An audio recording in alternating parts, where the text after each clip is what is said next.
ഞാൻ പറഞ്ഞു സതീശനാണ് ജനങ്ങളുടെ മനസ്സ്. വേണുഗോപാൽ പറഞ്ഞ ആളുകൾ മുണ്ടുനോക്കി കാണിക്കും. ഒരു പക്ഷേ വേണുഗോപാൽ ഇരിക്കൂറിൽ മത്സരിച്ച് തോറ്റുവരും. അപ്പൊ വി ഡി സതീശന്റെ ഭാഗ്യമാണ് കെ സി വേണുഗോപാൽ. അതെ വിനാശകാല വിപരീത ബുദ്ധി പറയുന്ന മന്ത്രി. കോൺഗ്രസിന് ഇത് നടക്കൂ അല്ലേ? അതായത് ഒരു ജനവികാരത്തിനനുസൃതമായ ഒരു തീരുമാനം എടുക്കാനൊക്കെ കോൺഗ്രസിലല്ലേ വേറെ വികാരത്തിനെതിരായിട്ടാണ് പലപ്പോഴും കോൺഗ്രസ് തീരുമാനിക്കുന്നത്. അപ്പൊ വി ഡി ആരാധകർ കെ സിയോട് കടപ്പെട്ടവരാണ്. പക്ഷെ അത് പറഞ്ഞ ആൾക്കാർ ഇവിടെ ഇറങ്ങുമ്പോൾ എന്നെ തല്ലി. എന്നോട് ചിലർ പറഞ്ഞു ലീഗിന് 200 കോടി രൂപ അദാനി കൊടുത്തു. ആരോപണമാവാം, ഒരു ആരോപണമാവാം. രാഹുൽ ഗാന്ധിക്ക് കണ്ടുകൂടല്ലോ. രാഹുൽ ഗാന്ധി നമ്മൾ രാഷ്ട്രീയക്കാരായിട്ട് കൂട്ടാൻ പറ്റില്ല. സത്യത്തിൽ ലീഗിന് അബദ്ധമാണ്. സതീശന് രാഷ്ട്രീയമായിട്ട് നോക്കാം അബദ്ധമല്ലേ? അല്ലെങ്കിൽ പിന്നെ സതീശനല്ലാട്ടോ. ഇയാളെ ചോദ്യം പ്രധാനപ്പെട്ട ആൾക്കാർ ജമാഅത്തെ ഇസ്ലാമിക്കാരല്ലേ? അതെ. ഇപ്പൊ അവര് പറഞ്ഞ എന്തെങ്കിലും കാര്യം പുള്ളി കേൾക്കണം. ഇപ്പൊ പുള്ളി പറയാ ദാമോദരൻ മേനോൻ എന്ന് ചേർത്ത് ഭയങ്കര തന്നെ. എന്റെ പൊന്നു ജയശങ്കറെ, ഒരാഴ്ച സമാധാനം ഉണ്ടായിരുന്നു. സതീശൻ പൊക്കാരേക്ക് വൈകുന്നത് ഇന്നലെ തിരിച്ചു വന്നു. ഈ വലിയൊരു ആരവം സതീശന് അനുകൂലമായിട്ടുണ്ടപ്പോൾ ഞാൻ ഇച്ചിരി ശ്രദ്ധിച്ചായിരുന്നു. ഞാൻ ആരവത്തിനൊപ്പം നിന്നില്ല. അതിന് ക്ഷീണം എനിക്കുണ്ടായി. അപ്പൊ അടുത്ത തവണ വി ഡി സതീശൻ തന്നെ ആയിരിക്കും നയിക്കുന്നത്. CPM-ന്റെ അവസ്ഥ ദയനീയമായിരിക്കുമെന്ന് തോന്നുന്നുണ്ടോ ഭാവി? ഇടതുപക്ഷം എന്ന് പറഞ്ഞൊരു സാധനം കേരളത്തിൽ നിന്ന് പോകില്ല. ഇല്ല. BJP വളർന്നാൽ ഇടതുപക്ഷം ഇല്ലെങ്കിൽ പിന്നെ കേരളം അല്ലാടോ. സാർ ഇടതുപക്ഷക്കാരനായോണ്ട് തോന്നുന്നല്ലേ? അല്ല, പുള്ളി അങ്ങനെ ജയിലിലിടാൻ പറ്റുമോ? ഇല്ല. ഈ മൈക്രോ ഫിനാൻസിൽ പോലും പുള്ളിക്കെതിരായിട്ട് ഡയറക്റ്റ് പിടിച്ചു.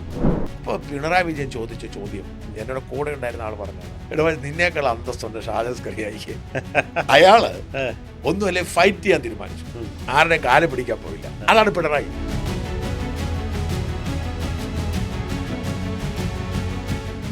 നമസ്കാരം. മറുനാടിൻ്റെ ഏറ്റവും പുതിയ പോഡ്കാസ്റ്റിലേക്ക് എല്ലാവർക്കും സ്വാഗതം. എല്ലാവർക്കും അറിയാവുന്ന വ്യക്തി തന്നെയാണ് അഡ്വക്കേറ്റ് ജയശങ്കർ. പിണറായി വിജയന് ശേഷം വി ഡി സതീശൻ്റെ ഒരു ലോകം ആരംഭിച്ചിരിക്കുന്നു, ഒരു കേരളം ആരംഭിച്ചിരിക്കുന്നു. എങ്ങനെ പോകുന്നു കേരളത്തിൻ്റെ വി ഡി സതീശൻ്റെ ഭരണം, പുതിയ സർക്കാർ, വി ഡി സതീശൻ എന്ന മുഖ്യമന്ത്രിയുടെ പ്രതീക്ഷ എത്രത്തോളമുണ്ട്? വിശദമായി തന്നെ സംസാരിക്കാം. നമസ്കാരം സാർ. നമസ്കാരം. ഈ വി ഡി സതീശനും രമേശ് ചെന്നിത്തലയും കെ സി വേണുഗോപാലും മുഖ്യമന്ത്രിയാവാനുള്ള ഒരു വലിയ മത്സരം നടന്നിരുന്നു. ആ മത്സരത്തിൽ ഞാൻ വിചാരിച്ചിരുന്നത് കെ സി വേണുഗോപാൽ ജയിക്കുമെന്നാണ്.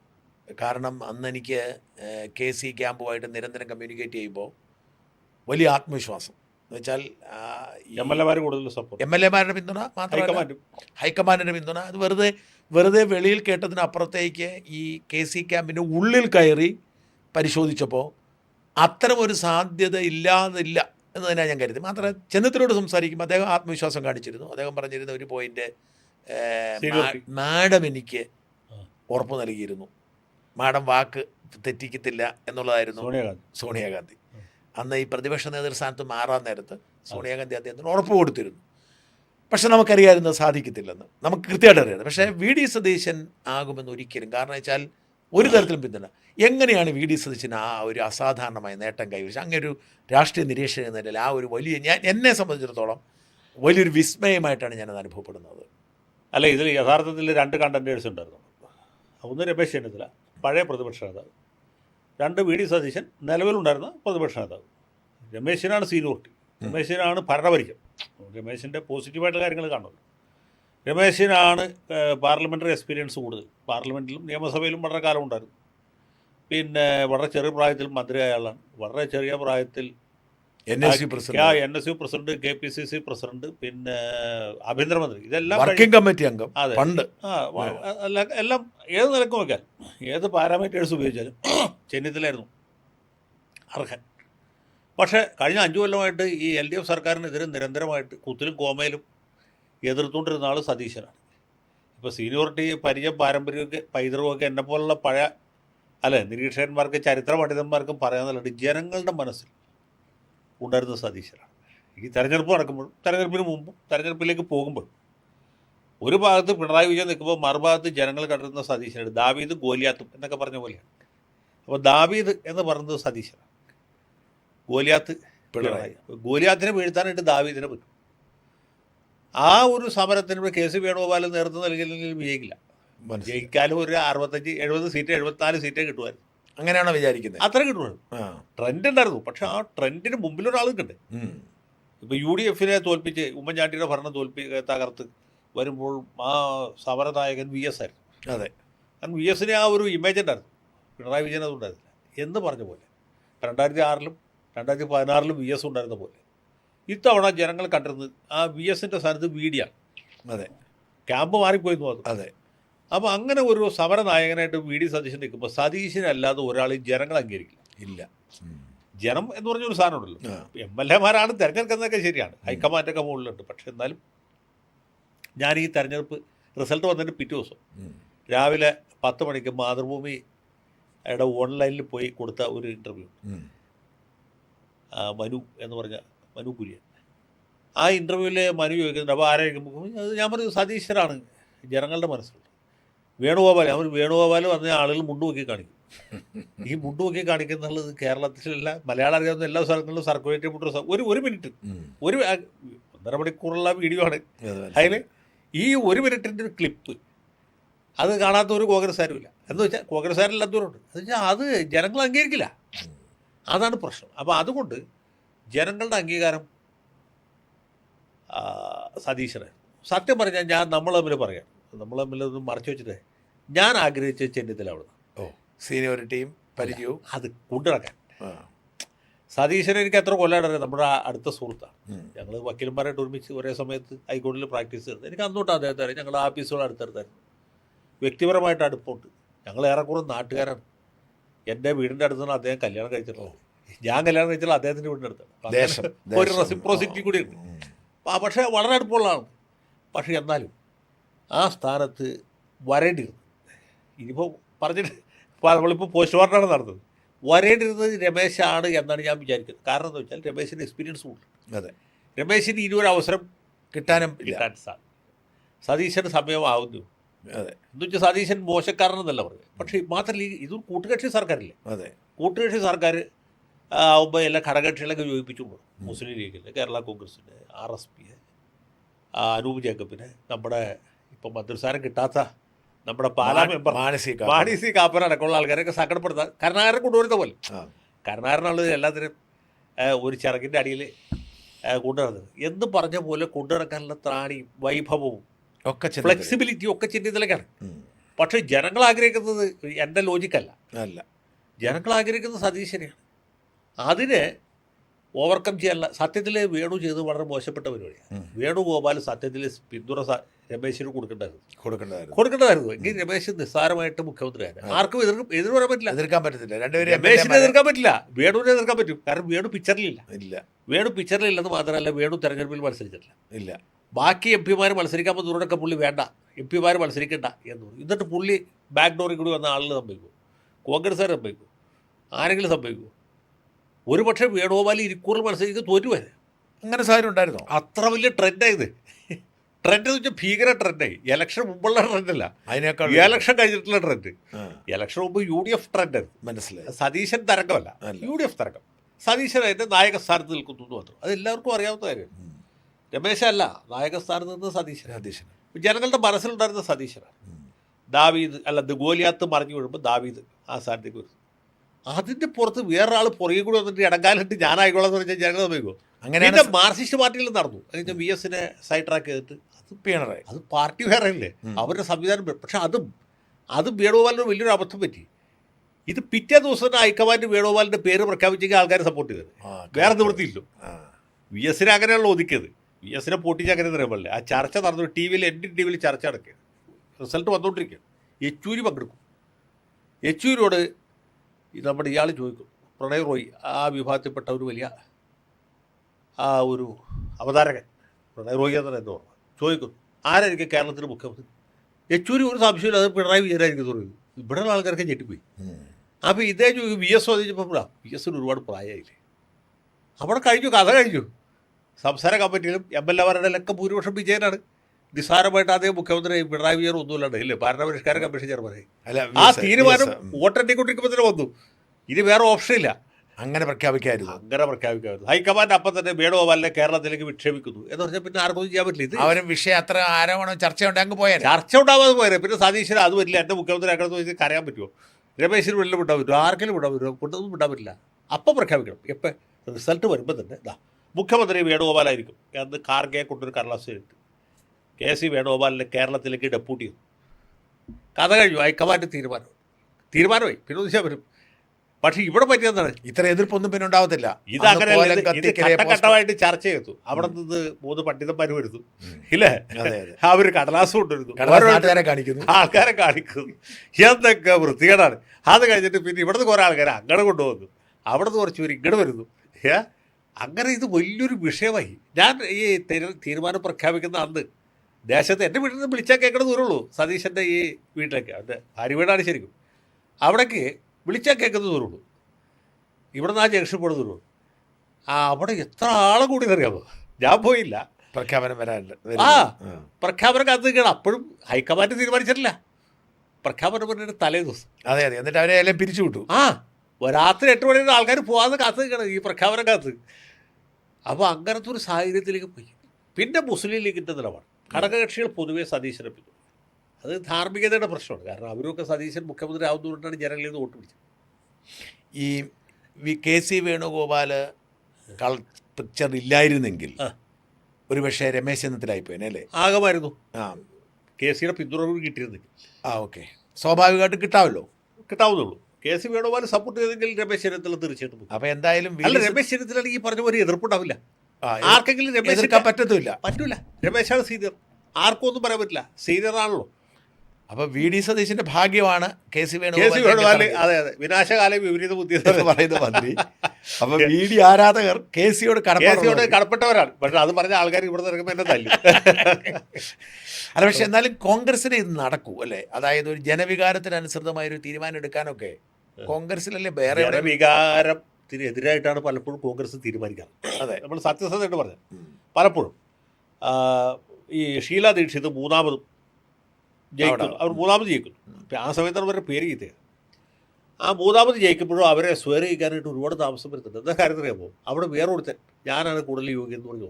മക്കാനല്ല, വേറൊരു വിദ്വാൻ. ഇപ്പം അയാളുടെ പേര് ആകാനില്ല. പേര് ഞാൻ പോലും മറന്നുപോയി. എന്നിട്ട് ഹൈക്കമാൻഡ് ഇത് വെച്ച് ഇങ്ങനെ ഡൽഹി ഡയലീഗ് നടത്തി 2 ആഴ്ച കഴിഞ്ഞിട്ടാണ് ഇവരെ മുഖ്യമന്ത്രിയാകുന്നത്. അങ്ങനെയൊക്കെ ഇത്രയും ഒരു തീരുമാനം എടുക്കാൻ കഴിവില്ലാത്ത പാർട്ടിയാണ്. അതുപോലെ സച്ചിൻ പൈലറ്റ് രാജസ്ഥാനിൽ, അശോക് ഗെഹ്ലോട്ടിനെ തിരിച്ചു കൊണ്ടിരുന്നു. ഇതുപോലെ തർക്കം ഒക്കെ കഴിഞ്ഞിട്ട് ജനങ്ങൾ ആഗ്രഹിച്ച പൈലറ്റിനാണ്. അതുപോലെ മധ്യപ്രദേശിൽ കമൽനാഥ് പറഞ്ഞത് ജ്യോതിരാദിത്യ സിന്ധ്യക്കെതിരായിട്ട്. അവസാനം സിന്ധ്യ BJPയിൽ പോയി. കോൺഗ്രസ് തമിഴ്നാടിയായി. അതിലൊക്കെ ഭയങ്കരമാണ്. ഉത്തരാഖണ്ഡിൽ ND തിവാരിയെ കെട്ടിയിറങ്ങിയത്. അത് കഴിഞ്ഞ് പിന്നെ 2ാമത്തെ ടൈമിൽ വിജയ് ബഹുഗുണെ കൊടുത്തു. വിജയ് ബഹുഗുണ അവസാനം BJPയിൽ പോയി. അയാളുടെ സഹോദരിയുടെ റീത്ത ബഹുഗുണ അവരും BJP പോയി. ഇങ്ങനെ ശരിയായ സമയത്ത് തെറ്റായ തീരുമാനം എടുക്കുന്നതിലാണ് കോൺഗ്രസ്സുകാരുടെ ശരിക്കുള്ള കഴിവ്. ഈ അദാനിക്കൊരു വലിയ പങ്കുണ്ടെന്നാണ് ആരോപണം സതീശനെ കൊണ്ടിരുന്നത്. എന്നോട് ചിലർ പറഞ്ഞു ലീഗിന് 200 കോടി രൂപ അദാനി കൊടുത്തു. ആരോപണമാവാം. അപ്പോൾ അദാനി, നമുക്കത് ലോജിക്ക് തോന്നും അദാനിയുടെ താല്പര്യം. കാരണം KC വേണുഗോപാൽ ആണെങ്കിൽ, അല്ലെങ്കിൽ കോൺഗ്രസ് ഹൈക്കമാൻഡിന് വലിയ സ്വാധീനമുള്ള നേതാവാണെങ്കിൽ അദാനിയുടെ പദ്ധതികളോട് നടപ്പിലാക്കാൻ സാധ്യതയില്ല. അതേസമയം ഹൈക്കമാൻഡിനെ ഒന്നും ഗവനിക്കാതെ തൻ്റേതായ നിലയിൽ കടന്നു വന്ന സതീശനാണെങ്കിൽ കുറച്ചുകൂടി സേയുണ്ട്. അങ്ങക്ക് തോന്നുന്നു ഈ അദാനിയുടെ റോളിനെ കുറിച്ച്? അദാനിയുടെ റോളൊന്നും ശരിയാവും എനിക്ക് തോന്നുന്നില്ല, ന്യായമില്ല. അദാനി ഉണ്ടോ ഇല്ല എന്നുള്ള വേറെ ചോദ്യമാണ്. പിന്നെ ഇതുപോലെയൊക്കെയുള്ള രാഷ്ട്രീയ ഇടപാടുകളിൽ പല വ്യവസായികളുടെയൊക്കെ കരാളഹസ്തങ്ങൾ ഉണ്ടാവില്ല എന്നല്ല പറഞ്ഞു, ഉണ്ടാവാൻ പാടില്ല എന്നല്ല പറഞ്ഞത്. ഇതിലുണ്ടെന്ന് ഞാൻ വിചാരിക്കുന്നില്ല. പക്ഷേ ലീഗ് വളരെ പ്രധാനപ്പെട്ട പങ്ക് വഹിച്ചു എന്നുള്ളത് വളരെ കൃത്യമാണ്. കാരണം എന്താ വെച്ചാൽ അദാനിയോട് ഹൈക്കമാൻഡിന് എന്താ വിരോധം? അദാനി BJPയെ സപ്പോർട്ട് ചെയ്തു, മോഡിക്ക് കാശ് കൊടുക്കുന്നുള്ളല്ലേ ഉള്ളൂ. പക്ഷേ രാഹുൽ ഗാന്ധിക്ക് കണ്ടുകൂടല്ലോ. രാഹുൽ ഗാന്ധി ഭയങ്കര ശത്രുതയാണ്. അല്ല, രാഹുൽ ഗാന്ധി നമ്മൾ രാഷ്ട്രീയക്കാരനായിട്ട് കൂട്ടാൻ പറ്റില്ല. അല്ല, അതാണല്ലോ കോൺഗ്രസ് പാർട്ടിയുടെ അധികാരം. അല്ലല്ല, അതിന് കാര്യമില്ല. രാഹുൽ ഗാന്ധി ഒരു രാഷ്ട്രീയ നേതാവായിട്ട് കണക്കാക്കാൻ പറ്റില്ല. ഞാൻ പറഞ്ഞത് രാഷ്ട്രീയക്കാരുടെ കാര്യമാണ്. മല്ലികാർജ്ജുന ഖാർഗെക്കോ അല്ലെങ്കിൽ സോണിയാഗാന്ധിക്കോ പ്രിയങ്ക ഗാന്ധിക്കോ അദാനിയുടെ എതിർപ്പുണ്ടാവാൻ കാര്യമില്ല. അവർ കാശ് ചോദിച്ചാലും പുള്ളി പൈസ കൊടുക്കും. കാരണം ബിസിനസ്സുകാരെ നമ്മൾ കാശ് കൊടുക്കേണ്ടത് ഇങ്ങനെയുള്ള ആൾക്കാർ കൊടുക്കുള്ളൂ. എല്ലാ പാർട്ടിക്കും പൈസ കൊടുക്കും. അത് ഈ നമ്മുടെ എന്തൊരു ബോണ്ട് ഉണ്ട്, ഇലക്ട്രൽ ബോണ്ട് വന്നപ്പോൾ കണ്ടില്ലേ, ഓരോ പാർട്ടിക്ക് കിട്ടിയ കാശിനെ കണക്കിട്ടില്ലേ. തൃണമൂൽ കോൺഗ്രസിന് അവിടെ നിന്ന് ഇത്ര പൈസ കിട്ടി എന്ന് വെച്ചാൽ കാര്യം നടക്കാൻ വേണ്ടി ആൾക്കാർ അവർക്ക് പൈസ കൊടുത്തു. DMK ആരെ പൈസ കൊടുത്ത്? ഇവരൊക്കെ തന്നെ പൈസ കൊടുത്തത്. അല്ല, അദാനിക്ക് എന്ന് പറഞ്ഞ പോലെ അദാനിക്ക് കോൺഗ്രസിനോട് പ്രത്യേകമായ വിരോധമോ BJPയോട് കടുത്ത സ്നേഹമോ ഇല്ല. അംബാനിക്കുമില്ല, അംബാനിക്ക് ഒട്ടുമില്ല. പക്ഷെ അവർ കാര്യം നടക്കാൻ വേണ്ടി ആർക്ക് കൂടുതൽ കാശ് കൊടുത്താലും കാര്യം നടക്കുക വെച്ചാൽ അവർക്ക് പൈസ കൊടുക്കും. ഇവിടെയും ഒരു പക്ഷേ അങ്ങനെയൊക്കെ ഉണ്ടായിരിക്കാം. ഞാൻ അതല്ല പറഞ്ഞത്. ലീഗിന് പൈസ കൊടുത്ത് അവരെ കൊണ്ട് സ്വാധീനിപ്പിച്ചു എന്നൊരു കാര്യമില്ല. അതിനേക്കാളും എത്ര എളുപ്പത്തിൽ കോൺഗ്രസ്സുകാർക്ക് വല്ലതും കൊടുത്ത് അവർ മാറ്റാം. എങ്ങനെയാണ് KC വേണുഗോപാൽ ഈ MLA-മാരുടെ ഇത്ര പിന്തുണ കിട്ടിയെന്നറിയാം? ഫണ്ട് കൊടുത്തു. തെലങ്കാനയിൽ നിന്ന് കർണാടകയിൽ നിന്ന് കൊടുത്ത പൈസ MLA ഈ ഫണ്ട് സ്ഥാനാർത്ഥി കൊടുക്കുക മാത്രം സീറ്റ് ഉറപ്പിച്ച് കൊടുത്തു. സീറ്റ് ഉറപ്പിച്ചു കൊടുത്തു, ഫണ്ട് കൊടുത്തു. ഫണ്ട് കിട്ടിയ ആൾക്കാർക്ക് വേറെ മാർഗ്ഗമില്ലാണ്ടായി, അവർ ഒബ്ലിഗേഷനായി. നേരെ മറിച്ച് ലീഗുകാർക്ക് പുള്ളി പൈസ കൊടുത്തില്ല. അതുകൊണ്ട് ലീഗ് ശക്തമായിട്ട് ലീഗ് ഒരു പൊളിറ്റിക്കൽ സ്റ്റാൻഡ് എടുത്തു, ഒരു ധാർമ്മികമായ നിലപാടാണ്. സത്യത്തിൽ ലീഗിന് അബദ്ധമാണ് സതീശന് രാഷ്ട്രീയമായിട്ട് നോക്കുക അബദ്ധമല്ലേ. അതെ, ചെന്നിത്തല ആണെങ്കിൽ ചോദ്യപ്പിന് തരപ്പെടുന്ന പറഞ്ഞിട്ട് ഇവർ ചോദിക്കണ മുമ്പ് തരപ്പെടുത്തിയത്. അതെ അതെ ഇല്ല, അതെ അതെ അതെ, എളുപ്പമായിരുന്നു. വളരെ നിസ്സാരമല്ലേ. സമവായത്തിന്റെ ആളാണ്, പിന്നെ സമവായത്തിന്റെ ആശാരല്ലേ. എന്ന് മാത്രമല്ല ഇവിടെ സതീശൻ വന്ന് എത്ര ബുദ്ധിമുട്ടാണ്, ഘടകകക്ഷികൾക്കൊക്കെ ബുദ്ധിമുട്ടല്ലേ. എന്ന് ഇയാളെ കൊണ്ട് എന്തെങ്കിലും ചെയ്യിപ്പിക്കാൻ പറ്റുമോ? എന്ന് മാത്രമല്ല, ഈ ഈ മുസ്ലിം പൊളിറ്റിക്സിന്റെ അടിമയാണ് അല്ലെങ്കിൽ പ്രതീകമാണ് സതീശൻ എന്നാണ് ഈ പലരും എതിരാളികൾ പ്രചരിപ്പിക്കുന്നത്. അങ്ങനെ അങ്ങനെ ഒരു പ്രൊജക്ഷൻ വന്നു. അതിപ്പം ഇലക്ഷന് മുമ്പ് മുതലുണ്ട്. ഇലക്ഷൻ കഴിഞ്ഞ് ലീഗിന്റെ ഇടപെടൽ വന്നപ്പോഴും ഉണ്ടായി ശക്തമായിട്ടുണ്ട്. അതുകൊണ്ട് മാത്യു സാബുലൊക്കെ ശക്തമായിട്ട് കാലത്ത് ഉച്ചക്കൊക്കെ പറഞ്ഞിട്ടുണ്ട്. അതുകൊണ്ട് തന്നെ സംഭവിക്കുന്നത് വെച്ചാൽ ആ പേര് ദോഷം മാറ്റാൻ വേണ്ടി ഈ മുസ്ലിം പൊളിറ്റിക്സിനെ സൈഡ് ലൈൻ ചെയ്യാനുള്ള സാധ്യത കാണുന്നുണ്ട്. ഇപ്പം ഞാൻ കാണുന്ന പലതും ഈ പറയുന്ന ലീഗിനൊക്കെ ശരിക്കും ബാർഗൈനിങ് പവർ കുറഞ്ഞു. കാരണം ഈ മുസ്ലിം അടിമയാണ് എന്നുള്ള പേരുദോഷം മാറ്റാൻ വേണ്ടി ചവിട്ടാൻ സാധ്യത കാണുന്നു. അത് പേരുദോഷം മാറ്റാനല്ല. അത് ഞാനൊരു കാര്യം പറയാം. സതീശനായിട്ട് എനിക്ക് 1991 തൊട്ടെങ്കിലും നല്ല അടുപ്പമുണ്ട്. 1991 തൊട്ട് ഞാൻ ഇയാളെ വളരെ അടുത്തറിയുന്ന ആളാണ്. MLA ആയിരിക്കുമ്പോഴും അല്ലാത്തപ്പോഴൊക്കെ ഇയാൾ ഒരിക്കലും പുള്ളി എടുക്കുന്ന തീരുമാനത്തിൽ നിന്ന് മാറ്റാൻ പറ്റില്ല. പുള്ളി ആരെയും അടിമയല്ല. അത്ര ഇൻഡിപെൻഡൻ്റ് ആയിട്ടൊരു മനുഷ്യൻ. അത്ര ഇൻഡിപെൻഡൻ്റ് ആയിട്ടൊരു രാഷ്ട്രീയത്തിൽ നിൽക്കാൻ ബുദ്ധിമുട്ടാണ്. അതെ അല്ലേ, അത്ര ഇൻഡിപെൻഡൻ്റ് ആണ്. പുള്ളിയുടെ ബോധ്യം അനുസരിച്ചിട്ട് ചെയ്യും. ഞാനതാ പറഞ്ഞത്, രാഷ്ട്രീയത്തിന് പറ്റിയ ഒരാളല്ല പുള്ളി. രാഷ്ട്രീയത്തിൽ വെച്ച് ഇങ്ങനെ വളഞ്ഞ് തിരിഞ്ഞ് പിരിഞ്ഞൊക്കെ പോകണമല്ലോ.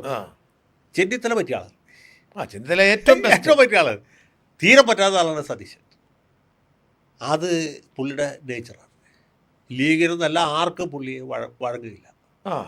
പുള്ളി ഉറച്ചു നിൽക്കും. വൈകിപ്പെട്ടത് പുള്ളിക്കൊരു സ്റ്റിഫ്നെസ് ഉണ്ട്, ഫ്ലെക്സിബിലിറ്റി വളരെ കുറവാണ്. സതീശന് ഒടിയുള്ളൂ, വളയില്ല.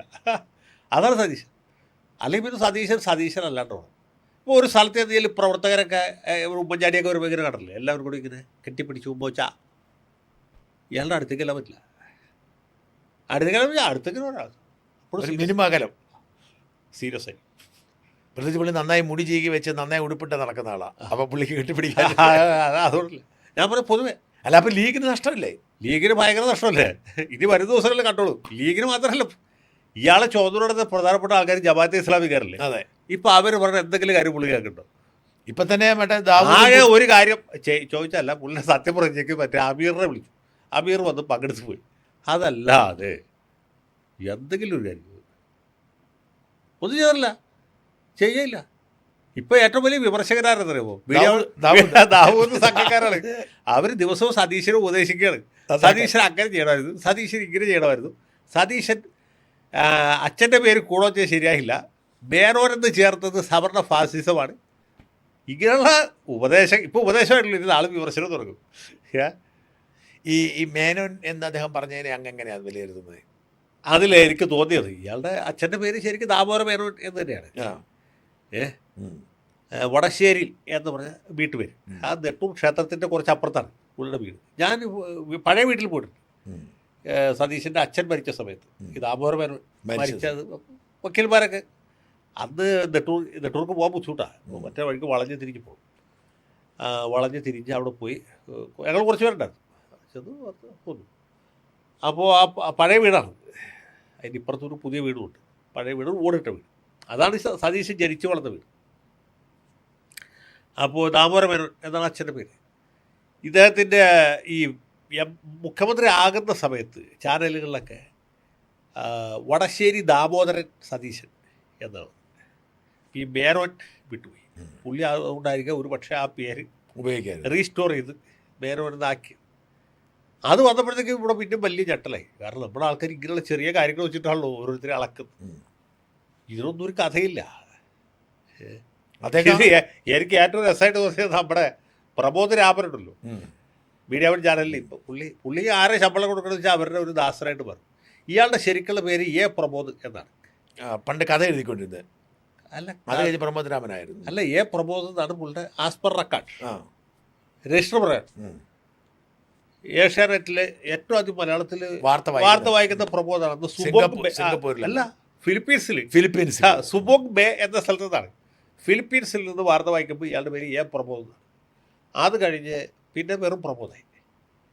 മനോരമയിൽ ചെന്നപ്പോഴാണ് പ്രമോദ് രാമൻ എന്നാക്കിയത്. മനോരമക്കാരിങ്ങനെ ആളുകളുടെ ആ ഒരു എഴുത്തച്ഛൻ ഐഡന്റിറ്റി അതുമായിട്ട് കൂട്ടിച്ചേർന്നു. എഴുത്തച്ഛൻ നായരൊക്കെ മനോരമയിൽ അങ്ങനെയാണ്. വിനോദ് എന്ന് പറഞ്ഞ ഒരു പി വിനോദ് കോട്ടയം അല്ല അത് വേറെ സോണി വിനോദ് എന്ന് പറഞ്ഞ ഒരു ചക്കതിയുണ്ട്. അയാളും മറ്റേ പ്രിന്റിലാണ്. കോട്ടയത്ത് ഡെപ്യൂട്ടി ന്യൂസ് എഡിറ്റർ. ഒരു സുപ്രഭാതത്തിൽ വിനോദിന് ഡബിൾ പ്രൊമോഷനാണ്. ഒന്ന് ന്യൂസ് എഡിറ്ററായിട്ടും, കോട്ടയത്തെ ന്യൂസ് എഡിറ്റർ ഏറ്റവും പ്രധാനപ്പെട്ട പോസ്റ്റാണ്. ന്യൂസ് എഡിറ്ററായിട്ടും, രണ്ട് വിനോദ് മേനോനായിട്ടും. മനസ്സിലായി, ഡബിൾ പ്രൊമോഷനാണ് എന്ന് പറഞ്ഞ പോലെയാണ് അവരുടെ പരിപാടി. അവിടെ ചെല്ലാം അവരുടെ പേരിലൂടെ ജാതിപ്പേര് അല്ലെങ്കിൽ അങ്ങനെ എന്തെങ്കിലും സാധനം ചേർക്കും. അങ്ങനെ ഇയാൾ അവിടെ പോയപ്പോൾ പ്രമോദ് രാമനായി. ഇപ്പോൾ പുള്ളി പറയുകയാണ് ഈ ദാമോദരൻ മേനോൻ എന്ന് ചേർത്ത് ഭയങ്കര തന്നെ പോയി. ഏത് മീഡിയ വൺ ചാനലിൽ ചെന്നപ്പോൾ മനോരമയിൽ നിന്ന് പറഞ്ഞ പുള്ളിയുടെ പണി അന്നത്തോട് പോയത് പോയത്. അല്ല, ഈ ആ വിവാദമൊക്കെ അന്ന് പുള്ളി മനഃപൂർവ്വമായിരിക്കുമോ? സതീശൻ മനഃപൂർവ്വമായിരിക്കുമോ? ഒരു പക്ഷേ ആയിരിക്കും. അങ്ങനെ തന്നെ പറഞ്ഞായിരിക്കും. ഞാൻ നേരത്തെ അല്ലാണ്ട് അങ്ങനെ നാക്കമഴ പറ്റി പറഞ്ഞതുകൊണ്ട് ഇല്ല. അതായത് മുസ്ലിം പൊളിറ്റിക്സ് ആണ് പുള്ളിയെ മേൽ വിമർശനം ഉണ്ടാകാൻ സാധ്യതയുള്ളതെന്ന് കണ്ടുകൊണ്ട് ബോധപൂർവ്വം അതിനെ ഒന്ന് അടിച്ചതായിരിക്കും. ആയിരിക്കാം. കാരണം ഈ ഭയങ്കര ഷൂഡാണല്ലോ, ഭയങ്കര ഷൂഡാണ്, അതിലൊരു സംശയമില്ല. പിന്നെ അത് മാത്രമല്ല, ഇത്ര ആത്മവിശ്വാസമുള്ള ആളുകളെ ഞാൻ കണ്ടിട്ടില്ല. ആണല്ലേ? രാഷ്ട്രീയമാണ് ഏറ്റവും നമുക്ക് യാതൊരു ഉറപ്പുമില്ലാത്ത 3 ജോലികൾ എന്തൊക്കെയാണ്. ഒന്ന് ബിസിനസ്സാണ്. ഒരു ബിസിനസ്സിലേക്ക് പോകുന്നവർ ലാഭമാവോ നഷ്ടമാവോ എന്ന് പറയാൻ പറ്റില്ല. ഇപ്പം ലാഭത്തിൽ പോലെ നാളെ നഷ്ടത്തിലേക്ക് പോകും. രണ്ടാമത്തെ സിനിമയാണ്. എന്തെങ്കിലും ഉറപ്പുണ്ടോ? ഒരു സിനിമ വിജയിച്ചു, 2 സിനിമ വിജയിച്ചു, 3ാമത്തെ 4ാമത്തെ പൊട്ടി പാളിസായി പോകും. നേരെ സാധ്യതയില്ല. യാതൊരു ഉറപ്പില്ല.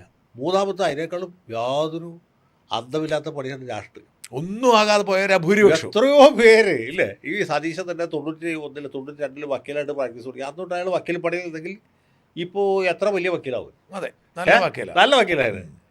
ഇത്ര രാഷ്ട്രീയത്തിൽ കണക്ഷനുള്ള സ്ഥിതിക്ക് ന്യായമായ രീതിയിൽ ഇപ്പോൾ അഡ്വക്കേറ്റ് ജനറലൊക്കെ എത്തുന്ന ആവുന്ന നിലയിലെത്തിയാണ്. പക്ഷെ അയാളത് വേണ്ടെന്ന് വെച്ചിട്ട് ഇതിന് പോവുകയാണ്. മനസ്സിലായോ? അപ്പോൾ എന്ത് റിസ്ക് എടുത്തിട്ടാണ് പോണത്. ആ റിസ്ക് എടുക്കുമ്പോൾ പക്ഷെ പുള്ളിക്ക് നല്ല ധൈര്യമാണ്, ആത്മവിശ്വാസമാണ്. ഞങ്ങൾ ഒരിക്കൽ കാറിൽ യാത്ര ചെയ്യുമ്പോൾ ഇന്ത്യ മിഷൻ്റെ എന്തോ പരിപാടി കിട്ടി ഞാൻ പോകുമായിരുന്നു. അപ്പോൾ സതീശൻ ദേശത്തേക്കാണ്, ഞാനും വീട്ടിലേക്കാണ്. പുള്ളി കാറിൽ കയറിക്കും, ഞങ്ങൾ രണ്ടുപേരും കാറിലാണ്. അന്ന് അംബാസഡറാണ് അതിൻ്റെ ഓർമ്മയിൽ.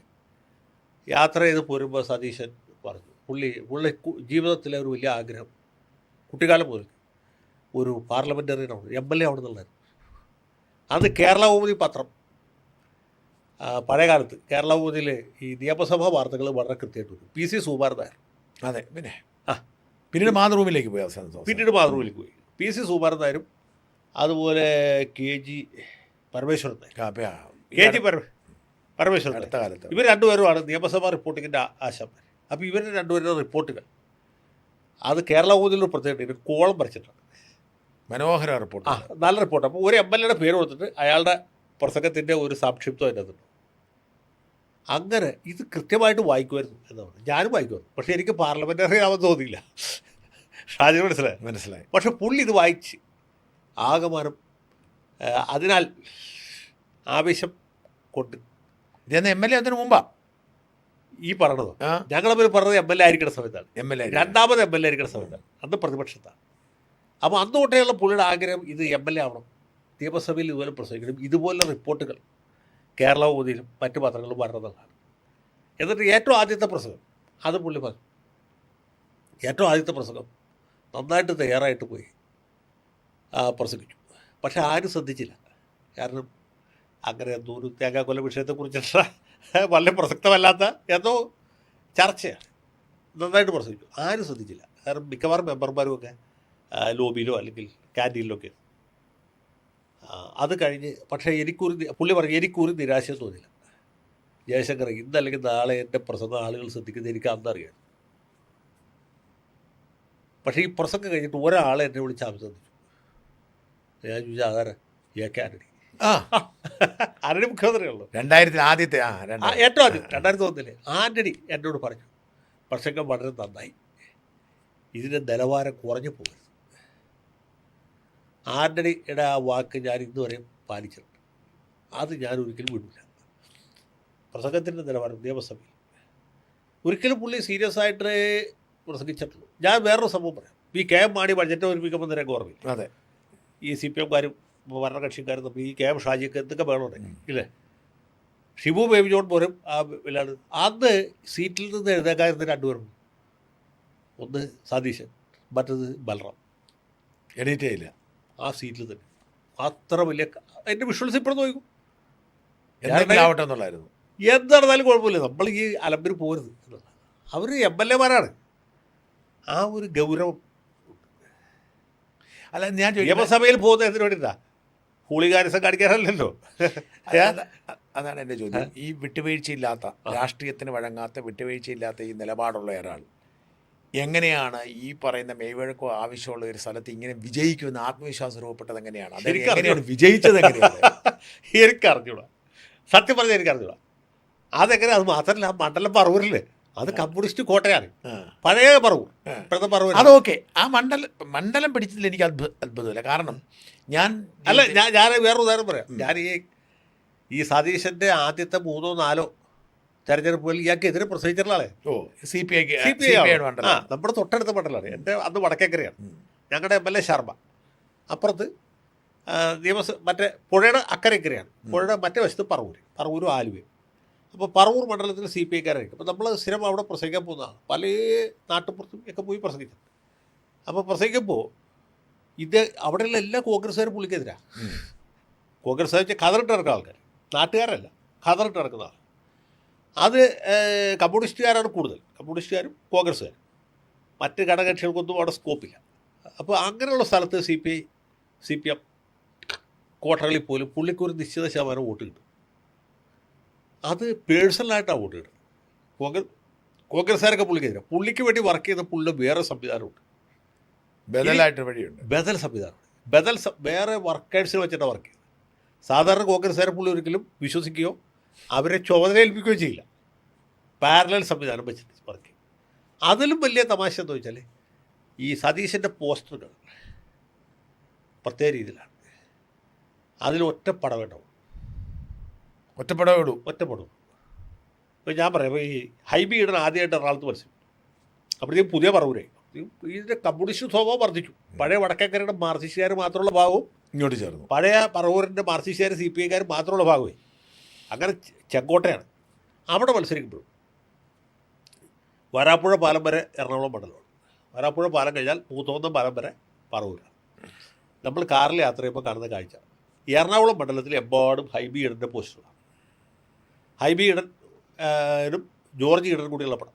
ഹൈബി ഈഡനും സോണിയാഗാന്ധിയും, ഹൈബി ഈഡനും മൻമോഹൻ സിംഗും, ഹൈബി ഈഡനും കുഞ്ഞാലിക്കുട്ടിയും, പിന്നെ എല്ലാ നേതാക്കന്മാരുടെ പടമുള്ള വലിയ ഗ്രൂപ്പ് ഫോട്ടോ പോലെയുള്ള നിരവധി പോസ്റ്റർ.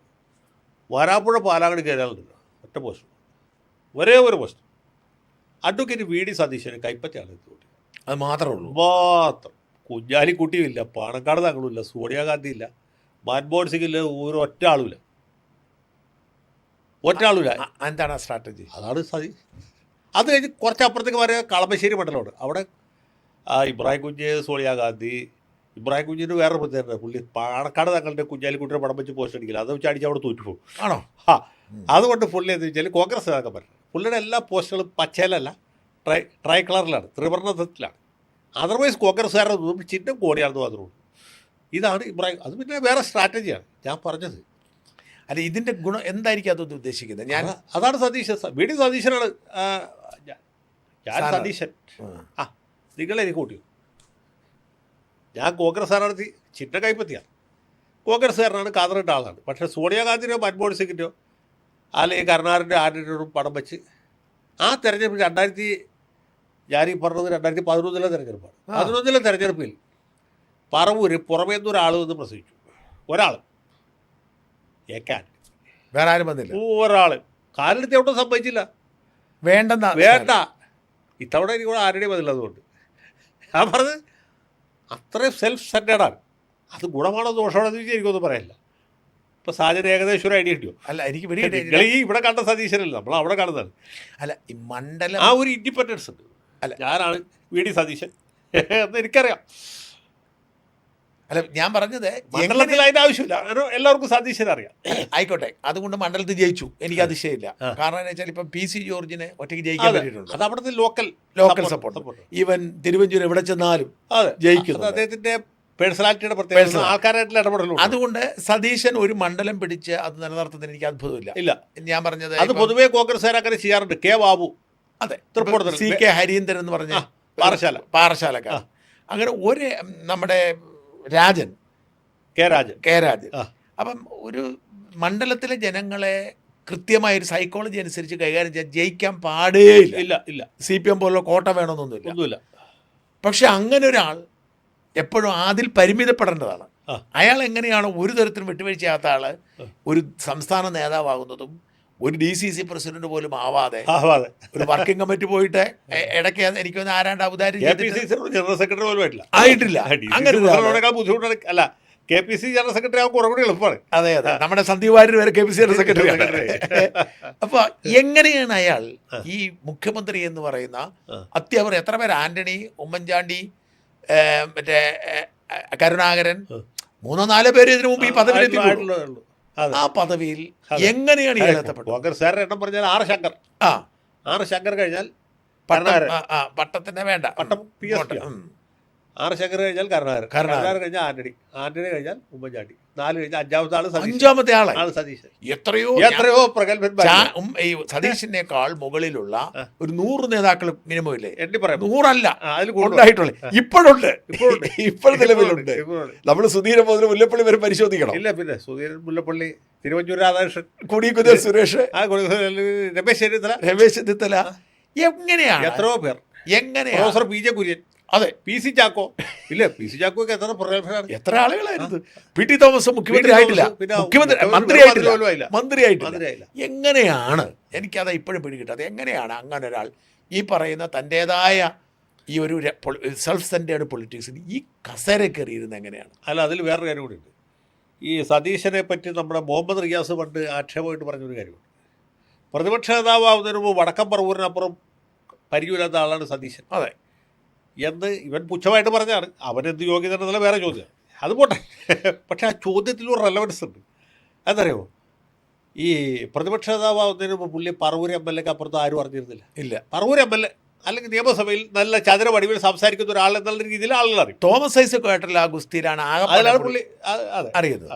അല്ല, അതിനു മുമ്പ് ഈ പുള്ളി ശരിക്കും ഇതിൽ പല ഘട്ടങ്ങളുണ്ട്. ഒന്നിപ്പോൾ ഈ MLA ആയിട്ട് 2001 വരുന്നു, നേരത്തെ പറഞ്ഞ പോലെ നന്നായിട്ട് പ്രസംഗിക്കുന്നു, പക്ഷെ ആരും ശ്രദ്ധിക്കുന്നില്ല. അത് കഴിഞ്ഞിട്ട് പുള്ളി അതിൻ്റെ 2ാം സ്റ്റേജ് പറഞ്ഞു. പിന്നെ കുറച്ച് കഴിഞ്ഞപ്പോൾ ഇദ്ദേഹത്തിൻ്റെ പ്രസംഗം വേറെ ചില MLA-മാരുടെ പേരിൽ റിപ്പോർട്ട് ചെയ്യാൻ തുടങ്ങി പത്രത്തിൽ. ആ MLA-മാരുടെ പേര് പുള്ളി പറഞ്ഞു. ഞാനിപ്പോൾ ഇവിടെ ആവർത്തിക്കുന്നില്ല, അവർ മോശക്കാരാക്കണ്ടല്ലോ. കാരണം ഈ MLA-മാർക്ക് പത്രക്കാരുമായിട്ട് നല്ല ബന്ധം എന്താ. അപ്പോൾ സതീശൻ പറഞ്ഞതിൽ പോയിന്റ് ഉണ്ടെന്നുള്ള ഇവർക്ക് അറിയാം. അതുകൊണ്ട് ഇവർ ഈ പോയിന്റ്സ് പത്രക്കാരോട് പറഞ്ഞു കൊടുക്കും. പത്രക്കാർക്ക് അറിയില്ലോ ആരെയും പ്രസംഗിച്ചതെന്നുള്ളത്. പറഞ്ഞത് സതീശനായിരിക്കും, പക്ഷേ പേപ്പറിൽ വരുന്നത്. അപ്പോൾ പുള്ളി പറഞ്ഞു, ഈ ജയശങ്കറെ, എനിക്കതിലും സന്തോഷമുള്ളൂ. ഞാൻ പറഞ്ഞത് പേപ്പറിൽ വന്നല്ലോ, വേറെ ആളുടെ പേരിലാണെങ്കിലും മനസ്സിലായില്ലേ. അപ്പോൾ ഞാൻ പറഞ്ഞതിലൊരു കഴമ്പുണ്ട് എന്നാണല്ല എൻ്റെ അർത്ഥം. അത് കഴിഞ്ഞ് ഇവർ ശരിക്കും ഒരു ഇത് ഓപ്പണിങ് കിട്ടി. നമ്മുടെ തന്നെ ഇവർ തോറ്റല്ലോ. ഈ 2006 വലിയ തിരിച്ചടിക്കുണ്ടായി VS മുഖ്യമന്ത്രി. അപ്പോൾ UDF MLA-മാരുടെ എണ്ണം പൊതുവെ കുറഞ്ഞു. പ്രമുഖന്മാരായ പല നേതാക്കന്മാർ തോറ്റുപോയി. TM ജേക്കബ് തോറ്റുപോയി. ജേക്കബൊക്കെ ഗംഭീരനായിരുന്നു. അങ്ങനെ പല ആളുകൾ ആ സമയത്ത് അതെ, കുഞ്ഞാലിക്കുട്ടി തോറ്റു. ഇവരൊക്കെ ആ തെരഞ്ഞെടുപ്പ് തോറ്റതിന് ശേഷം പിന്നെ വരുന്ന നിയമസഭയിൽ UDF-കാർ കുറവാണ്, കോൺഗ്രസ്സുകാർ കുറവാണ്. അപ്പോൾ സതീശൻ പറഞ്ഞതിനൊരു പ്രാമുഖ്യം കിട്ടി. ഉമ്മൻചാണ്ടി പ്രതിപക്ഷ നേതാവായിട്ടുണ്ട്, പിന്നെ ഒരു തിരുവഞ്ചൂരുണ്ട്, ആര്യാടനുണ്ട്, ഒക്കെ ഉണ്ടെങ്കിലും മാണി സാറുണ്ട്, പിന്നെ സതീശൻ 2ാം നിരയിൽ ഒരു എണ്ണപ്പെട്ട MLA ആയിട്ടുണ്ട്. അതിന് ശേഷമാണ് ഈ തോമസ്. ആ സമയത്താണ് തോമസ് ഐസക് ആയിട്ടുള്ള ഇതൊക്കെ വരുന്നത്. ആ സമയത്ത് നമ്മുടെ KP രാജേന്ദ്രനോട് ആ സതീശനെ കൊണ്ട് ഒരു നിവൃത്തിയില്ല. പറഞ്ഞു എൻ്റെ പൊന്നു ജയശങ്കറെ, ഒരാഴ്ച സമാധാനം ഉണ്ടായിരുന്നു. സതീശൻ ഫൊക്കാരേക്ക് വൈകരുന്നു. ഇന്നലെ തിരിച്ചു വന്നു. പറഞ്ഞു മനസ്സിലായോ? അപ്പം മന്ത്രിമാർക്കൊരു പേടി സ്വപ്നമായിട്ട് മാറി. പേടി സ്വപ്നം ഇയാൾ ഈ കാര്യങ്ങളൊക്കെ ഉന്നയിക്കും, പഠിച്ച് കാര്യങ്ങൾ പഠിക്കും.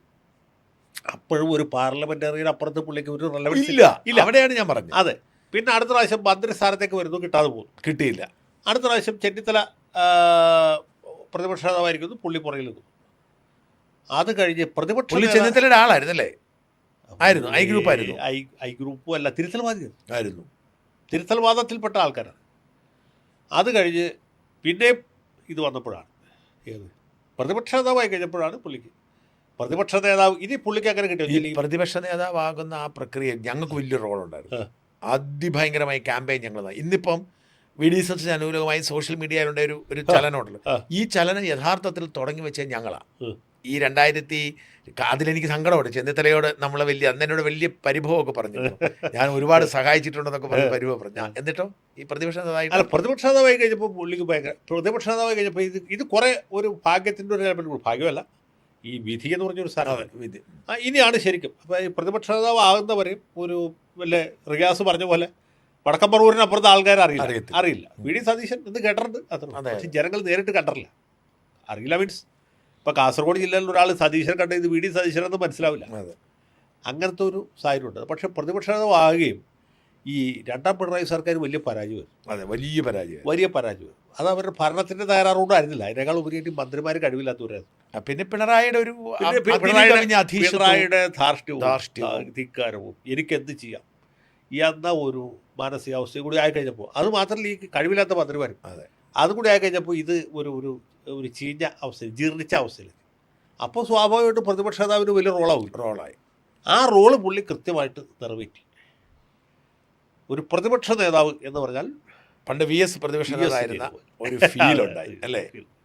അന്ന് ആ ഇടുക്കിയിൽ മതികെട്ടാൻ ജോലയിൽ പോയതും പൂമ്പാലയിൽ പോയതും ആ ഒരു ഫീലുണ്ടായി. ഫീലുണ്ടായി. പക്ഷേ അന്ന് ഈ VS ചെയ്ത ഒരു ആക്ടിവിസം ഒന്നും ഉണ്ടായിരുന്നില്ല. ഇവിടെ സഭയിലും ഉണ്ടായിരുന്നു. അല്ല, സഭയിലും പുറത്തും. എന്നാലും ഈ ടി വിയിൽ എപ്പോഴും ഉണ്ടായിരുന്നു. ടി വിയിലും സോഷ്യൽ മീഡിയയിലും.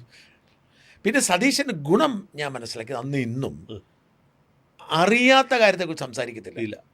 അതുകൊണ്ട് ആർക്കും പിടിച്ചിരിക്കാൻ ഇപ്പൊ തന്നെ കണ്ടൂടെ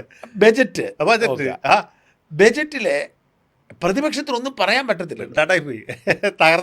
സാധാരണ ആരെങ്കിലും കൊടുക്കുന്ന രണ്ട് കുഴപ്പമുണ്ട്. ഒന്നാമത് കഴിവുള്ള ആളുകൾ ഇല്ല, മിക്കവരും ഒരു തോറ്റുപോയല്ലോ. പിന്നെ വന്നിട്ടില്ല എട്ടും പൊട്ട് തിരിയാത്ത ആളുകളും ഏച്ചും പേച്ചും ഇല്ലാത്തവരുമാണ്. അപ്പോൾ സൗകര്യമായി. പ്രതിപക്ഷമില്ല, ഗോളില്ലാത്ത പോസ്റ്റൊക്കെ അടിക്കുന്നത് ഭീകര അടിയാണ്. രക്ഷയില്ലല്ലോ. അതാ മാർക്സിസത്തിന്റെ ചരിത്രം, ഹിറ്റ്ലറുടെ ചരിത്രമൊക്കെ പറഞ്ഞ് അടിക്കുന്ന അടിയില്ല. ആലോചിച്ചു, എണീറ്റ് നിൽക്കാൻ പറ്റത്തില്ലല്ലോ. ആരെങ്കിലും നോട്ട് കൊടുത്തു കൊണ്ടുവരേണ്ട അവസ്ഥയാണുള്ളത്. അപ്പം ഞാൻ ചോദിക്കുന്നത്, അങ്ങനെ ഈ പദവിയിലെത്തി ഇപ്പോഴും ഇപ്പം ഞാൻ മനസ്സിലാക്കുന്നതനുസരിച്ച് എനിക്ക് വേണ്ടപ്പെട്ട ഒരാളോട് രമേശ് ചെന്നിത്തല പറഞ്ഞത്, മുഖ്യമന്ത്രി ആവാനുള്ള എൻ്റെ ശ്രമം ഞാൻ ഉപേക്ഷിച്ചിട്ടില്ല എന്നാണ് ചെന്നിത്തല പറഞ്ഞത്. KC വേണുഗോപാൽ ക്യാമ്പിൽ നിന്നും ഇപ്പോഴും ഇതൊരു താൽക്കാലികമായ പരാജയം അവർ കണക്കാക്കിയിട്ടുള്ളൂ. അങ്ങെങ്ങനെയാണ് കാണുന്നത് ഈ സതീശൻ്റെ മുഖ്യമന്ത്രി എന്ന നിലയിൽ രാഷ്ട്രീയ ഭാവി എങ്ങനെയാണ് കാണുന്നത്? അല്ല, അതിപ്പോൾ നമ്മൾ ഭാവിയെക്കുറിച്ച് പ്രവചിക്കുന്നതിൽ യാതൊരു കഥയില്ല. നമ്മൾ ആരും പ്രതീക്ഷിക്കാത്ത രീതിയിലേക്ക് വലിയ മാറ്റങ്ങൾ. കെ കരുണാകരൻ 1977 മുഖ്യമന്ത്രിയായിട്ട് സത്യപ്രതിജ്ഞ ചെയ്യുമ്പോൾ ആരെങ്കിലും വിചാരിച്ചു ഇത് ഒരു മാസത്തിനകത്ത് രാജിവെച്ചുകൊണ്ട് വരും? പക്ഷെ അങ്ങനെ സംഭവിച്ചു. രാഷ്ട്രീയത്തിൽ എപ്പോഴും ഇങ്ങനത്തെ ആകസ്മികതകൾ ഉണ്ടാകാം.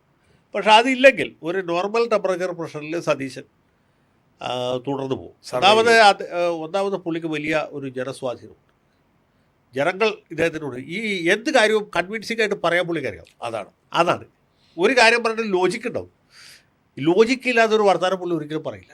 അതൊരു യുക്തി പുള്ളിയുടെ ഭാഗത്തായിരിക്കും. പിന്നെ പറയുന്നത് ഫലപ്രദമായിട്ട് പറയാൻ കഴിയും. ഈ തോമസ് ഐസക്കുമായിട്ടുള്ള സംവാദം ഉണ്ടല്ലോ, അത് നോക്കിയാൽ മതി. ഐസക്ക് പറഞ്ഞായിരുന്നു ശരി, പക്ഷെ കേട്ടതെന്ന് തോന്നി സതീശൻ പറഞ്ഞാൽ ശരി. ഇതാണ് കുഴപ്പം. ഐസക്ക് പറയുന്ന കാര്യം ശരിക്കും, പക്ഷേ കേൾക്കുന്നവർക്ക് സതീശൻ പറഞ്ഞാണ് ശരിയെന്ന് തോന്നലാണല്ലോ പ്രധാനം. രാഷ്ട്രീയത്തിൽ തോന്നലല്ലേ ഈ മദ്യനയ കേസ്. ഞാനത് കേൾക്കുമ്പോൾ ഞാൻ ഓർത്ത് അത് ശരിയല്ലല്ലോ.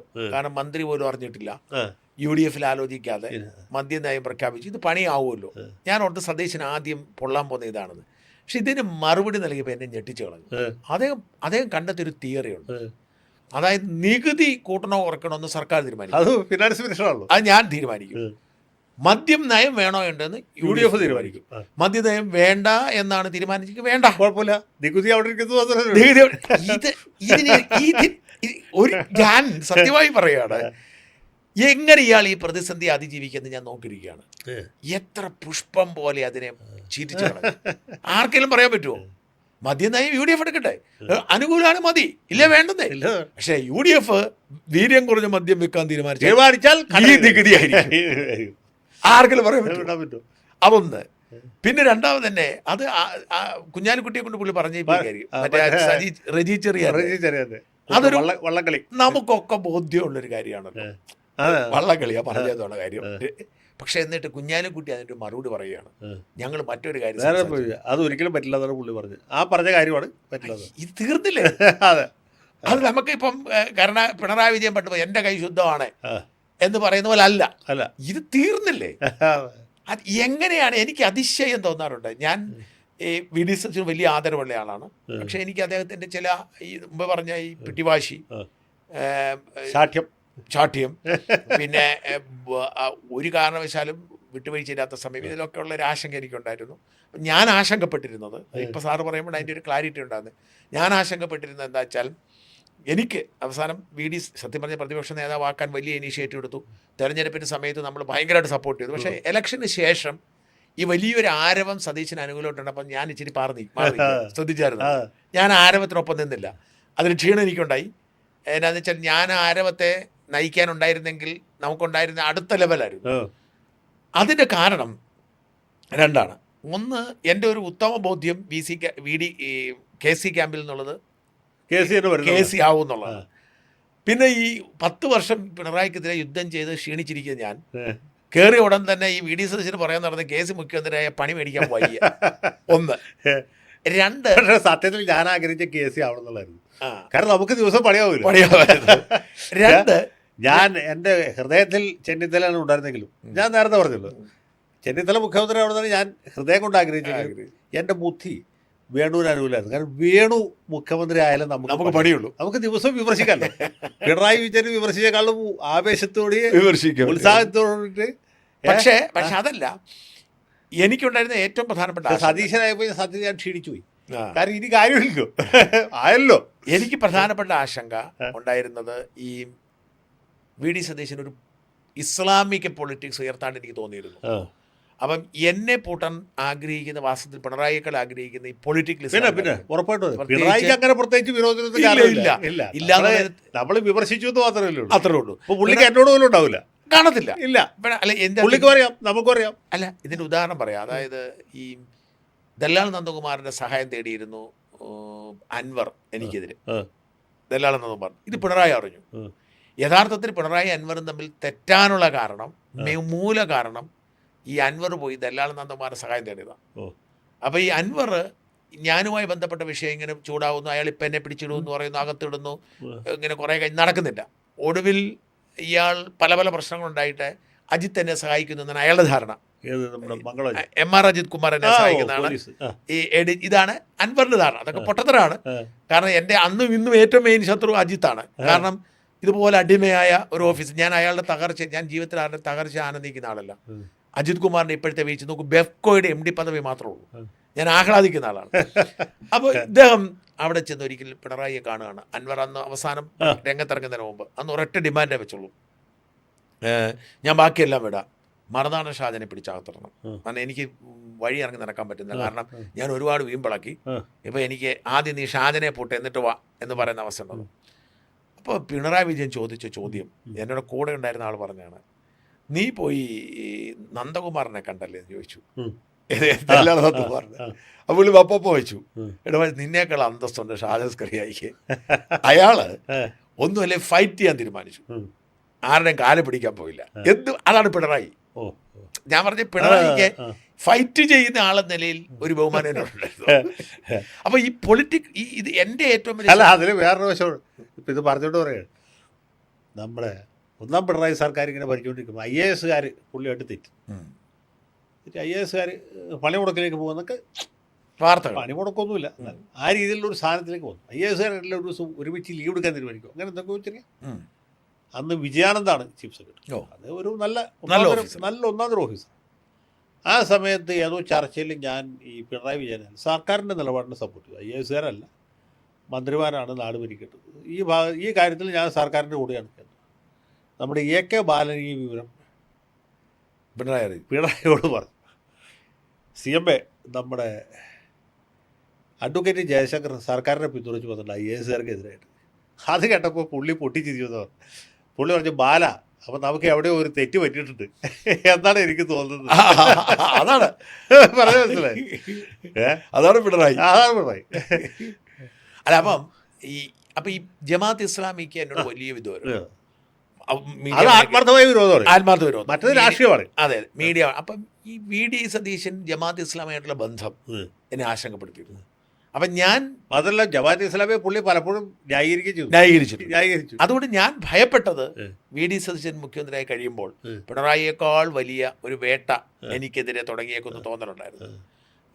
പക്ഷേ പിന്നീട് അങ്ങ് പറയുമ്പോഴൊക്കെയാണ് അതിൻ്റെ ഒരു സീരിയസ്നെസ്. ഇതൊന്നും VD സതീശന് വിഷയമല്ല. പുള്ളിക്ക് വിഷയമൊന്നുമല്ല. പുള്ളി ജമാഅത്ത് ഇസ്ലാമി പുള്ളിയെ തള്ളിപ്പറയുന്ന അവസ്ഥയിലേക്ക് എത്തി. ജമാഅത്ത് ഇസ്ലാമിക്കാർ ആഗ്രഹിക്കുന്നത് ഇപ്പോൾ ഷാജർ സ്കറിയെ നാട് കടത്തണം. അവരുടെ ആഗ്രഹം അവരുടെ വലിയ വലിയ ആഗ്രഹങ്ങളാണ്. ഏറ്റവും വലിയ ആഗ്രഹം അതാണ്. അതെ, അവരെ സംബന്ധിച്ചിടത്തോളം ഈ പൊളിറ്റിക്കൽ ഇസ്ലാം എന്നൊരു ചർച്ചയായതുപോലും ഇപ്പോൾ ഈ ആരിഫ് അടക്കമുള്ളവർ പറഞ്ഞാൽ അവർക്ക് കുഴപ്പമില്ല. കാരണം അയാളൊരു യുക്തിവാദിയാണ്, മുസ്ലിം. അല്ലെങ്കിൽ ആരിഫ് ഹുസൈൻ അവർക്ക് പ്രശ്നം വളരെ എളുപ്പത്തിൽ പറയാം. ബ്രാൻഡ് തീർന്നു. ഇനി BJP നേതാക്കന്മാർ അല്ലെ ശശികല അവരൊക്കെ പറഞ്ഞ അവർ വർഗീയവാദികൾ, ഹിന്ദുത്വമാണ്. എന്നെയാണ് അവർക്ക് അക്കോമഡേറ്റ് ചെയ്യാൻ പറ്റാത്തതും.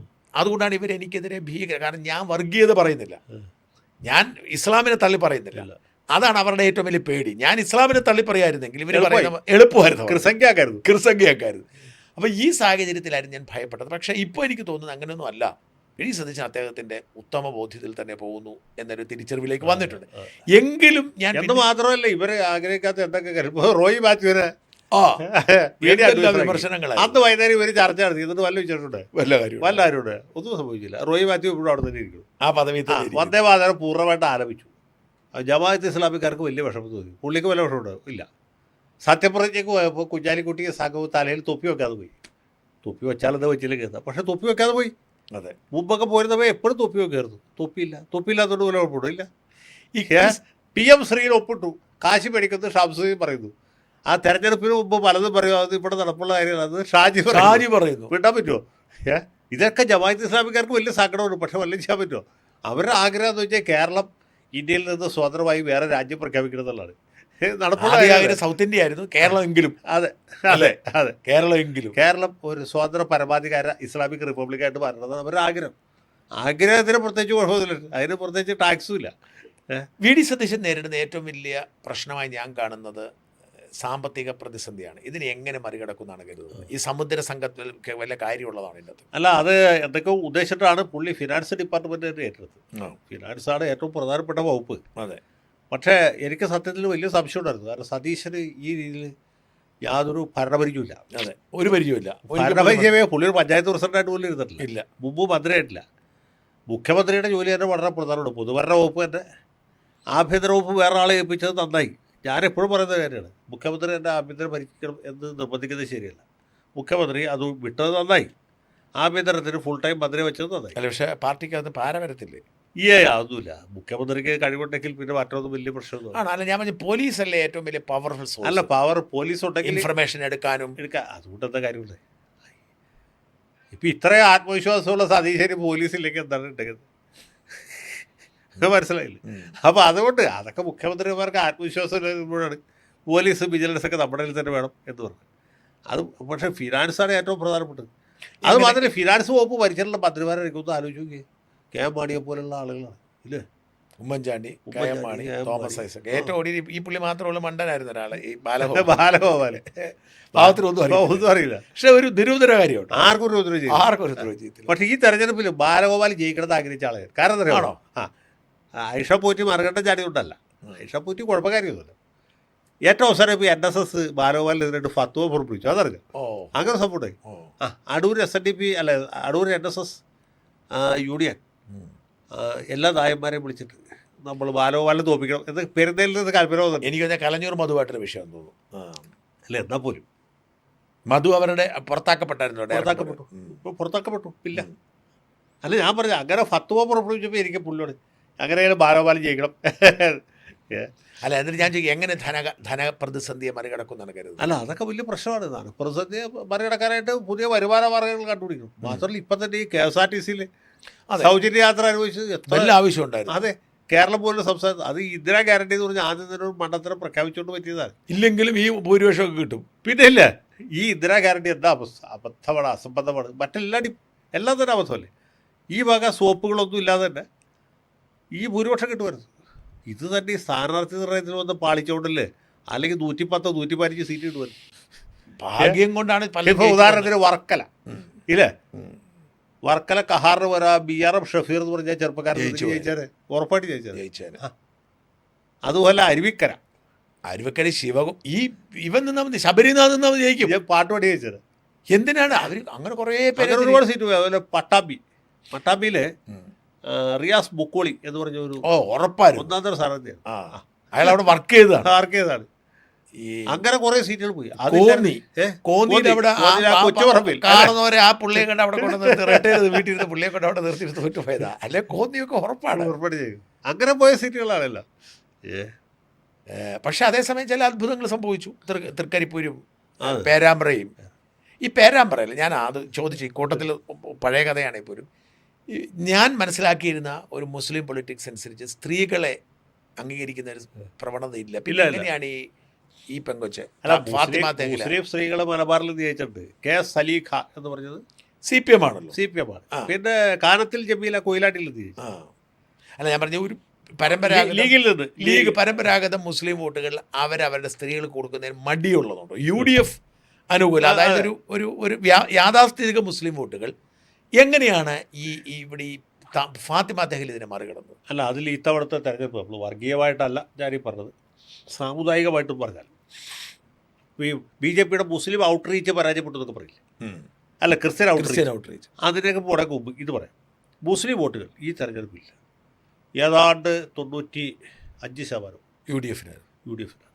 പിന്നെ ചില മണ്ഡലങ്ങൾ, ഉദാഹരണത്തിന് നേമം അല്ലെങ്കിൽ ചാത്തന്നൂർ, കഴക്കൂട്ടത് വളരെ നെഗ്ലിജിബിളാണ്.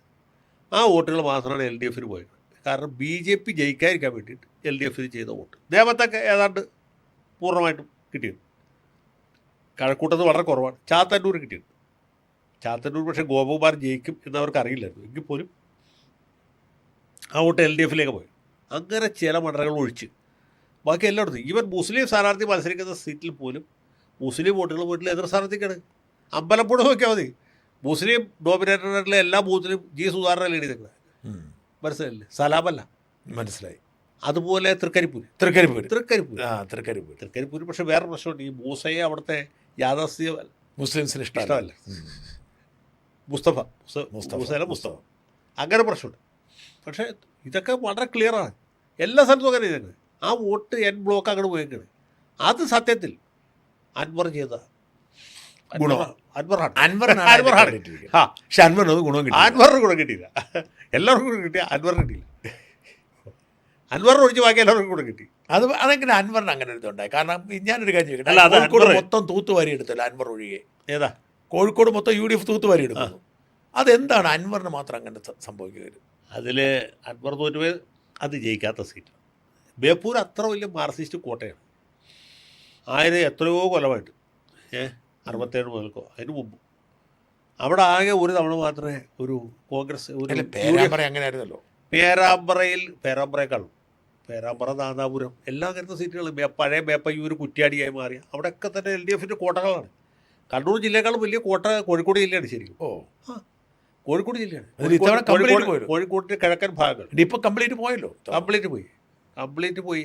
അതൊക്കെ ഈ പറഞ്ഞ ഒരു ഇതിന് വന്നതാണ്. ഈ അൻവർ ഉണ്ടാക്കിയ ഒരു മുസ്ലിം, പിന്നെ ഹിന്ദു വോട്ടുകളിൽ വലിയ ചോർച്ചയുണ്ടായിരുന്നു.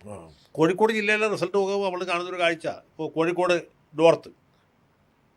നോർത്തിൽ കഴിഞ്ഞ തവണ കിട്ടിയ അതേ വോട്ടൊക്കെ തന്നെ കോൺഗ്രസ് സ്ഥാനാർത്ഥിക്ക് ഇത്തവണ കിട്ടിയിരുന്നു. പറ്റിയാന്ന് വെച്ചാൽ കഴിഞ്ഞ തവണ കിട്ടിയ ഹിന്ദു വോട്ടുകൾ ഗണ്യമായ രീതിയിൽ അവിടെ കുറയുകയും അത് BJP സ്ഥാനാർത്ഥിക്ക് കിട്ടും. അതുകൊണ്ട് BJP ജയിച്ചില്ല, പക്ഷേ LDF തോറ്റു. ഈ ഒരു മുസ്ലിം കമ്മ്യൂണിറ്റി ഉണ്ടായിരിക്കുന്ന ഒരു ട്രെൻഡുണ്ട്. ആ ട്രെൻഡിൽ സമീപകാലത്തിൽ മാറ്റം വരാൻ സാധ്യതയുണ്ടോ? അത് മാറ്റം വരും. ഒരിക്കലും ഒരു തെരഞ്ഞെടുപ്പ് സ്ഥായി അല്ലല്ലോ. അല്ലാതെ 2019-ലെയും 2024-ലെയും ലോക്സഭാ തെരഞ്ഞെടുപ്പിൽ ഈ ട്രെൻഡ് വ്യക്തമായിരുന്നു. അതെ. പക്ഷേ 2021 നിയമസഭയിൽ ഉണ്ടായിരുന്നില്ല. അവിടെ ലോക്സഭയിൽ ഇത് സ്ഥായിയായി. കാരണം മോദിക്കെതിരെയുള്ളൊരു ഉറപ്പാണ്. പക്ഷെ ഇവിടെ ഇങ്ങനെ പിണറായി ഒരു CPM ഒരു മുസ്ലിം വിരോധ രാഷ്ട്രീയം എടുത്തതോടുകൂടി മുസ്ലിം വിരോധ രാഷ്ട്രീയം എടുക്കുന്നതിന് മുമ്പ് ഈ വോട്ട് പോയിരുന്നു. പോരുന്നു. അതെങ്ങനെ വെച്ചാൽ മുസ്ലിം വിരോധ രാഷ്ട്രീയം പിന്നെടുത്ത് ആദ്യകാലത്ത് CPM-കാർ പരമാവധി ഇവരെ സന്തോഷിപ്പിച്ച് കൊണ്ടുപോകാനാണ് നോക്കിയത്. അതുകൊണ്ടുള്ള മറ്റേ ശ്രീറാം വെങ്കിട്ടരാമൻ ആലപ്പുഴ കളക്ടറെ വെച്ച് 3-ാം ദിവസം മാറ്റിയത്. സാധാരണയിൽ പിണറായി വിജയൻ മാറ്റുമോ? അതെ, മാറ്റില്ല. പക്ഷേ ഇവിടെ മാറ്റം വരുന്നത് വെച്ചാൽ ഈ ശരിക്കും ഒരു മാറ്റം വരുന്നത് ഈ മീഡിയ വൺ ചാനലുകാർ മാർക്സിസ്റ്റുകാരെ തകർക്കാൻ തീരുമാനിച്ചു. അവർ വലിയ പങ്ക് വഹിച്ചിട്ടുണ്ട്. മുസ്ലിം കമ്മ്യൂണിറ്റിയെ LDF-ന് എതിരാക്കുന്നതിൽ ഒരു പ്രധാന പങ്ക് മീഡിയ വണ്ണാണ് ചെയ്തത്. അവരുടെ പ്രചരണം അത് അസ്ഥാനത്തുള്ള പ്രചരണമാണ്. പിണറായി വിജയൻ്റെ ഏറ്റവും വലിയ വിമർശകര് എത്രയോ കൊല്ലമായിട്ട് 2005 മനസ്സിലായി. മലപ്പുറം സമ്മേളനത്തിൻ്റെ സമയം മുതൽക്ക് അദ്ദേഹത്തിൻ്റെ ഇന്നേ ദിവസം വരെ വിമർശകർ. പക്ഷെ ഞാൻ പോലും അംഗീകരിക്കാത്തൊരു കാര്യമാണ് ഈ പോലീസ് സംഘി പോലീസാണ്. അത് ശരിയല്ല. പോലീസ് അന്നും ഇന്നൊക്കെ പോലീസാണ്. പോലീസുകാരെല്ലാം ചെയ്തത് എല്ലാം നന്മയുടേതല്ല. പോലീസുകാർക്ക് ഗുണവും ദോഷമുണ്ട്. പക്ഷെ അതൊരു മതത്തിൻ്റെ അടിസ്ഥാനത്തിലോ ജാതിയുടെ അടിസ്ഥാനത്തിലോ അല്ല പ്രവർത്തിക്കുന്നത്. പോലീസ് മുഖ്യമന്ത്രി പിണറായി വിജയനും അങ്ങനെ ഒരു BJP പക്ഷപാതിയാണെന്നോ RSS സംഘപരിവാർ ശക്തികളോട് ചായവുള്ളതാണെന്നോ ആരെങ്കിലും പറഞ്ഞ് വിശ്വസിക്കും? ഷാജി വിശ്വസിക്കും? ഇല്ല, ഞാൻ ഒരിക്കലും വിചാരിക്കില്ല. നമുക്ക് അദ്ദേഹത്തോട് വേറെ എന്തൊക്കെ കാര്യത്തിൽ എതിർക്കാൻ. പൂരം പോലുള്ള വിഷയം സംശയാസ്പദമായിരുന്നു. പൂരം തകർത്തത് ആ അങ്കിത അശോകൻ എന്ന് പറഞ്ഞ യൂസ്ലെസ് SP ആണ്.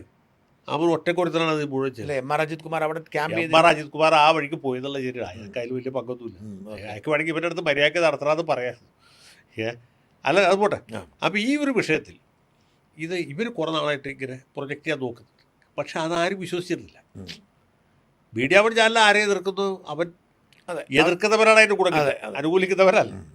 പക്ഷേ ഈ അൻവർ വന്നപ്പോൾ അൻവർ പെട്ടെന്നൊരു ദിവസം പിണറായിക്ക് എതിരായിട്ട് മാറുകയും മലപ്പുറം SP-ക്കെതിരായിട്ട് ആരോപിച്ചു. അത് കഴിഞ്ഞിട്ട് പഴയ SP-ക്കെതിരായിട്ട് ആരോപിച്ചു.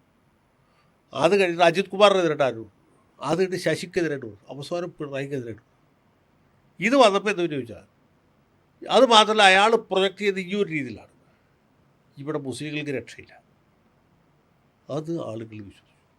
അവിടെയാണ് അൻവറിൻ്റെ ഏറ്റവും വലിയ അൻവറിൻ്റെ ശരിക്കുള്ള കോൺട്രിബ്യൂഷൻ. അതാണ് അൻവർ എതിരായതാണ് സത്യത്തിൽ പിണറായി വിജയൻ ഇത്ര വലിയ ദോഷം ചെയ്തത്. പക്ഷെ അൻവറിന്റെ രാഷ്ട്രീയ ഭാവി ഇനി എങ്ങനെ പോകുന്നത്? പോയില്ലേ? അതൊക്കെ വേറെ ചോദ്യം. അത് വേറെ ചോദ്യം. ആ ഒറ്റ പോയിന്റിലാണ് ഇയാളാണ് സത്യം ഏറ്റവും വലിയ ഡാമേജ് ഉണ്ടാക്കിയത്. ഈ ഒരു കാര്യത്തിൽ മുസ്ലിം കമ്മ്യൂണിറ്റി കംപ്ലീറ്റ് എതിരെ. പാർലമെന്റ് തെരഞ്ഞെടുപ്പിൽ അവർ എതിര് വോട്ട് ചെയ്തതാണ്. അത് ഇതുകൊണ്ടല്ല, മോദിയോടുള്ള വേറെ ബദൽ മറ്റവരായതുകൊണ്ടാണ്. അല്ല, ഞാൻ ഈ അൻവറിന്റെ ഭാവി അങ്ങ് എങ്ങനെയാണ് കാണുന്നത്? അൻവറിന്റെ ഭാവിയൊക്കെ ഇവരാരെങ്കിലും പുള്ളി എന്തെങ്കിലും സപ്പോർട്ട് ചെയ്യും. ഇവിടെ കഴിഞ്ഞു പോയത് ഇവർക്ക് തീർന്നു എന്ന രീതിയിൽ അങ്ങ് വിട്ടത് വിടാൻ സാധിച്ചു. അതിനിടയ്ക്ക് പൊള്ളലൊക്കെ ഇട്ടിരിക്കുക. അതൊക്കെ പൊള്ളലേറ്റിരിക്കുക. അതെ, എങ്ങനെ പൊള്ളിയെന്ന് അറിയില്ല. പലരും പല കഥയാണ് പറയുന്നത്. ആർക്ക് പൊള്ളലേറ്റ്? അൻവറിന്. അൻവറിന്റെ മറ്റേ രഹസ്യഭാഗങ്ങളൊക്കെ പൊള്ളലേറ്റു. അയ്യോ, കുറേ ദിവസങ്ങളായി. അപ്പം അത് വെളിയിൽ പറയുന്നത് അദ്ദേഹം ഈ ടോയ്ലറ്റിൽ നിന്ന് ചൂടുവെള്ളം എടുത്ത് ഒഴിച്ചെന്നാണ്, പൈപ്പ് ഒഴിച്ചെന്നാണ് പറയുന്നത്. അങ്ങനെ അല്ലാത്ത കഥയും പറയുന്നത് ചൂടുവെള്ളം ഒഴിച്ചതാണ് പറയുന്നത്. വല്ലാത്ത അവസ്ഥ. കുറേ ഈ സത്യപ്രതിജ്ഞയ്ക്കൊന്നും വന്നില്ലല്ലോ. തിരുവനന്തപുരത്ത് എന്തോ എത്തി, അവിടെ ഇവിടെ ഫ്ലാറ്റ് ഉണ്ട്, അവിടെ വെച്ച് സംഭവിച്ചു, പിന്നെ അവിടെ പോയി എന്നാണ് പറയുന്നത്. എന്ത് സംഭവിച്ചു നമുക്ക് അറിയത്തില്ല. അപ്പോൾ എന്തായാലും കുറേ കാലമായി അൻവറിനെ കുറിച്ച് പിന്നെ പിന്നെ ഒരുപാട് സാമ്പത്തിക ബാധ്യതകളുണ്ട്. ഒരുപാട് ബാധ്യത. ലിക്വിഡ് കാശില്ല. ഈ മറ്റേ കൊല്ലത്തെ മുരുകേഷ് ഉണ്ടല്ലോ, ഇയാൾ 5-6 ജീവനക്കാരെ വെച്ചിട്ടാണ് ഈ അൻവറിനെ പൂട്ടാൻ വേണ്ടി നടക്കുന്നത്. അങ്ങനെ എല്ലാ പ്രസ്ഥാനങ്ങളെയും വിലക്കിട്ടിരിക്കുകയാണ്. ഇവരാണ് ഇവിടെ സഹായിക്കുന്നില്ല. ഈ UDF-കാർ വന്നിട്ട് സഹായിക്കുന്നു. UDF-കാർ അവർ കൈ ഒഴിച്ചു. വെറുതെ ഒരു സഹായിക്കണം പ്രശോധിക്കുന്നില്ല, സഹായിക്കുന്നില്ല. അൻവർ വല്ലാത്ത നിരാശനാണെന്നാണ് കേട്ടത്. അപ്പോൾ ഞാൻ ചോദിക്കട്ടെ, നമ്മുടെ ഈ എൻ്റെ ഒരു ഇതിൻ്റെ തുടർച്ചയെക്കുറിച്ചൊന്ന് പറഞ്ഞു. അതായത് ഇനിയിപ്പോൾ UDF വന്നു, വലിയ ഭൂരിപക്ഷത്തിൽ വന്നു. അപ്പോൾ എന്തായാലും ആഭ്യന്തരം ഒരു പ്രശ്നമല്ലെന്ന് തന്നെയാണ് അങ്ങ് കരുതുന്നത്. ആഭ്യന്തരം ഒരു പ്രശ്നമല്ല, ആഭ്യന്തര പ്രശ്നമല്ല, ധനകാര്യവും പ്രശ്നമല്ല.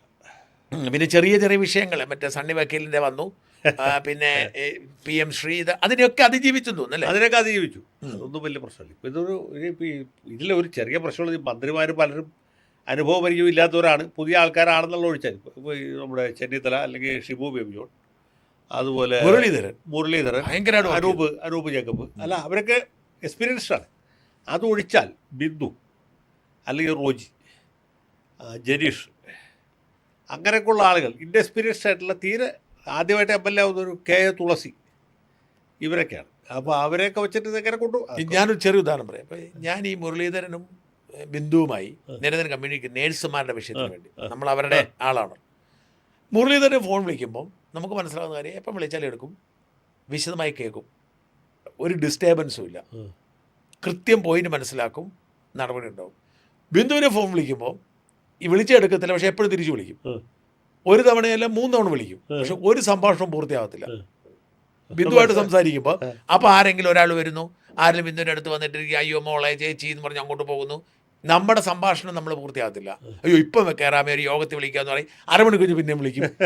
അപ്പം നമുക്ക് ഒരിക്കലും 3 തവണ ബിന്ദു ഇങ്ങോട്ട് വിളിച്ചാലും നമ്മൾ ഉദ്ദേശിച്ച ഐഡിയ കൺവേ ചെയ്യത്തില്ല.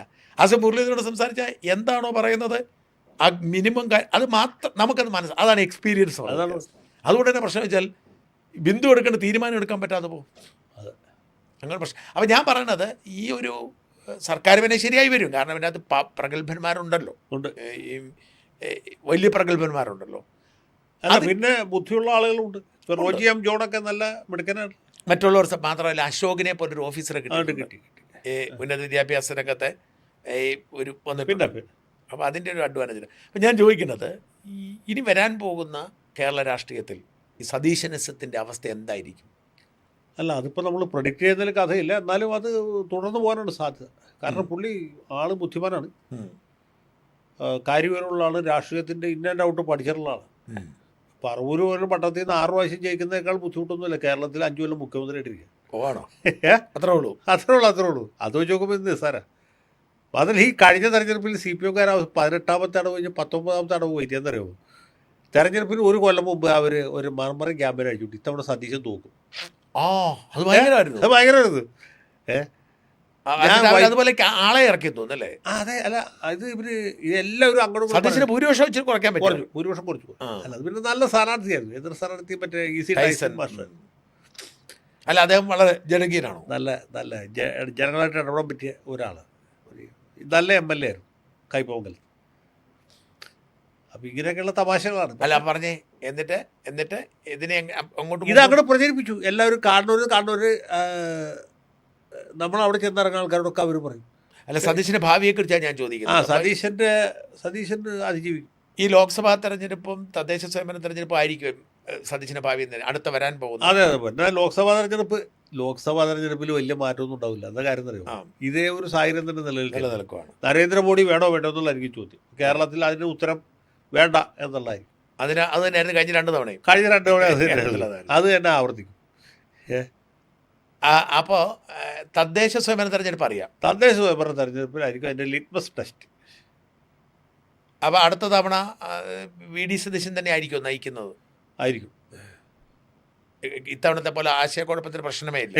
ഇല്ല. ഒരു തുടർ ഭരണ സാധ്യത കാണുന്നുണ്ടോ? തുടർ ഭരണ സാധ്യതയെക്കുറിച്ച് നമ്മൾ ഇപ്പം പറയുന്നതിൽ അർത്ഥമില്ല. എന്നാലും ഇതുവരെയുള്ള പോക്കുണ്ട്. അല്ല, അതിൽ വേറൊരു കാര്യം കൂടെ ഉണ്ട്. ഇപ്പോൾ നമ്മൾ കേരള രാഷ്ട്രീയത്തിൽ കാണപ്പെടാത്ത ഇതിപ്പോൾ CPM-കാരുടെ മാളത്തിൽ പോകേറിയ അവസ്ഥ എന്ന് പറഞ്ഞാൽ ശരിക്കും സതീശൻ ജയിച്ചല്ല, 35 സീറ്റിലേക്ക് കുറഞ്ഞതുമല്ല. അതൊക്കെ ക്ഷണികമായ പ്രതിഭാസമാണ്. കുറച്ച് കഴിയുമ്പോൾ ആൾക്കാർ ഇപ്പുറത്തേക്ക് മാറും. കുറച്ച് കഴിയുമ്പോൾ UDF-ൻ്റെ LDF ആയിരുന്നു ഭേദം, പിണറായി വിജയൻ എത്ര മഹാനായിരുന്നൊക്കെ ഇതേ ആൾക്കാർ പറഞ്ഞാൽ നമ്മൾ കേൾക്കും. ചിലപ്പോൾ നമ്മൾ തന്നെ ഇവിടെ നിന്നിട്ട് ഇത് പറയും. പക്ഷേ CPM-നെ സംബന്ധിച്ചുള്ള ശരിക്കുള്ള ത്രെറ്റ് സതീശനോ UDF-ഉം അല്ല. മാത്രമല്ല UDF സംവിധാനം വളരെ ശിഥിലമാണ്. അതെ, സംഘടനാ സംവിധാനം തകർന്ന് തരിപ്പണമായിരിക്കണം. ലീഗിൻ്റെ അല്ല, കോൺഗ്രസ്. മറ്റ് ഘടകകക്ഷികൾക്കൊന്നും കേരള രാഷ്ട്രീയത്തിൽ യാതൊരു റെലവൻസും ഇല്ല. ഭാഗ്യം കൊണ്ട് കയറുന്നു. ഇത്തവണ ജനങ്ങൾ ജോസഫിന്റെ പിണറായി വിജയനോടുള്ള എതിർപ്പോട് മാത്രം ജയിച്ചാണ്. ജോസഫ് ഗ്രൂപ്പിന് 8 സീറ്റ് എന്തൊരു അക്രമം. ജോസ് കെ മാണിക്ക് വലിയ പിന്തുണയുള്ള പാർട്ടിയാണ്, പക്ഷേ ഒരാളെ പോലും ജയിപ്പിക്കാൻ പറ്റില്ല. ഞാൻ പറഞ്ഞത് അത്ര ഏകപക്ഷീയമാണ്. അത് പ്രശ്നമല്ല. പക്ഷേ ശരിക്കുള്ള പ്രശ്നം എന്ന് വെച്ചാൽ ഈ മാർക്സിസ്റ്റ് പാർട്ടിയുടെ വോട്ടുകൾ, കോർ വോട്ടുകൾ ചോർന്നു പോകുന്നത് ബി ജെ പിയിലേക്കാണ്. അത് ഭാവിയിൽ ദോഷിച്ചു പറഞ്ഞു സാർ. അപ്പോൾ ഈ BJP-യുടെ നമ്മൾ പ്രതീക്ഷിക്കാത്ത രീതിയിലുള്ള ഒരു വരവ് ശരിക്കും ഒരു ട്രയാങ്കുലർ ഫൈറ്റിലേക്ക് വരുന്നത്. അതിപ്പോൾ CPM-കാർ പറയുന്നുണ്ട്. കഴിഞ്ഞ ദിവസം P. രാജീവിൻ്റെ വലിയൊരു പ്രസംഗം ഉണ്ടായിരുന്നു, കേട്ടത്. രാജീവ് ഇത് കൃത്യമായിട്ട് പറയുന്നുണ്ട്. സാമാന്യ ആശയവ്യക്തയോടെ തന്നെ പറയുന്നുണ്ട്. വലിയ ജാർഗൺസ് ഒന്നും അത് നിർത്തിയാൽ ഈ തെരഞ്ഞെടുപ്പോടെ പുള്ളി ആ പരിപാടി നിർത്തി. ചിലപ്പോൾ നന്നാവും അടുത്ത പ്രാവശ്യം ആകുമ്പോഴത്തേക്കും. മനുഷ്യർ മനസ്സിലാവുന്ന രീതിയിൽ പറഞ്ഞാൽ വളരെ എളുപ്പമുണ്ട്. കേൾക്കുന്നവർക്ക് മനസ്സിലാവും പുള്ളി എന്താ ഉദ്ദേശിക്കുന്നത്. ഞാനെന്താ പറഞ്ഞത്, എനിക്ക് ഏറ്റവും ഇഷ്ടമില്ലാത്ത അന്ന് നമ്മൾ കണ്ടപ്പോൾ പറഞ്ഞില്ലേ, ഞാൻ തോപ്പിക്കണമെന്ന് 10 പേരുണ്ട്, അതിനകത്ത് ഒന്ന് രാജീവ്. അയാളുടെ ഭാഷയാണ് ഏറ്റവും കാപ്പട്ടി സഹിക്കാൻ പറ്റുന്നത്. അപ്പം ഞാൻ ചോദിക്കുന്നത്, ഈ BJP വലിയൊരു ഫോഴ്സായി വളരാം. BJP ഫോഴ്സായിട്ട് വളരാന്നുള്ളതല്ല. BJP സാധാരണയിൽ പിടിക്കുന്ന കോൺഗ്രസിൻ്റെ വോട്ടാണ്. ബി ജെ പിയുടെ വോട്ട് കൂടി കഴിഞ്ഞാൽ കോൺഗ്രസിന് ദോഷം, അതെ, LDF ഗുണമാണ്. ഇപ്പം ആ ട്രെൻഡ് മാറി. ബി ജെ പി പിടിക്കുന്ന വോട്ടുകൾ കോൺഗ്രസിൽ നിന്ന് പിടിക്കാവുന്നതിൻ്റെ മാക്സിമം പിടിച്ചു കഴിഞ്ഞു. അത് ബി ജെ പി കൺസോളിഡേറ്റ് ചെയ്തു. ഇപ്പം പിടിക്കുന്നത് LDF ന്നാണ്. അതെ. അത് തുടർന്ന് പിടിക്കുകയാണെങ്കിൽ LDFൻ്റെ പണി കഴിയുമോ? കാരണം ഹിന്ദു വോട്ടുകൾ ഭൂരിപക്ഷം LDFലല്ലേ. അല്ല, ഈ പിണറായി വിജയൻ പ്രതിപക്ഷ നേതാവാകാതെ മറ്റൊരു ബാലഗോപാലിനെ വല്ലതും ആക്കിയിരുന്നെങ്കിൽ ഇച്ചിരി ഇടതുപക്ഷത്തിൻ്റെ സ്ഥിതി മെച്ചപ്പെടുമായിരുന്നില്ലേ? അത് വേറൊരു പ്രശ്നമുണ്ട് അതിനകത്ത്.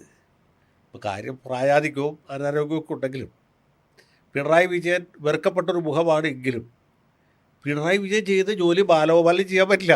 ആണോ? ബാലഗോപാലിനെ കൊണ്ട് ഇതുപോലെ പറ്റും?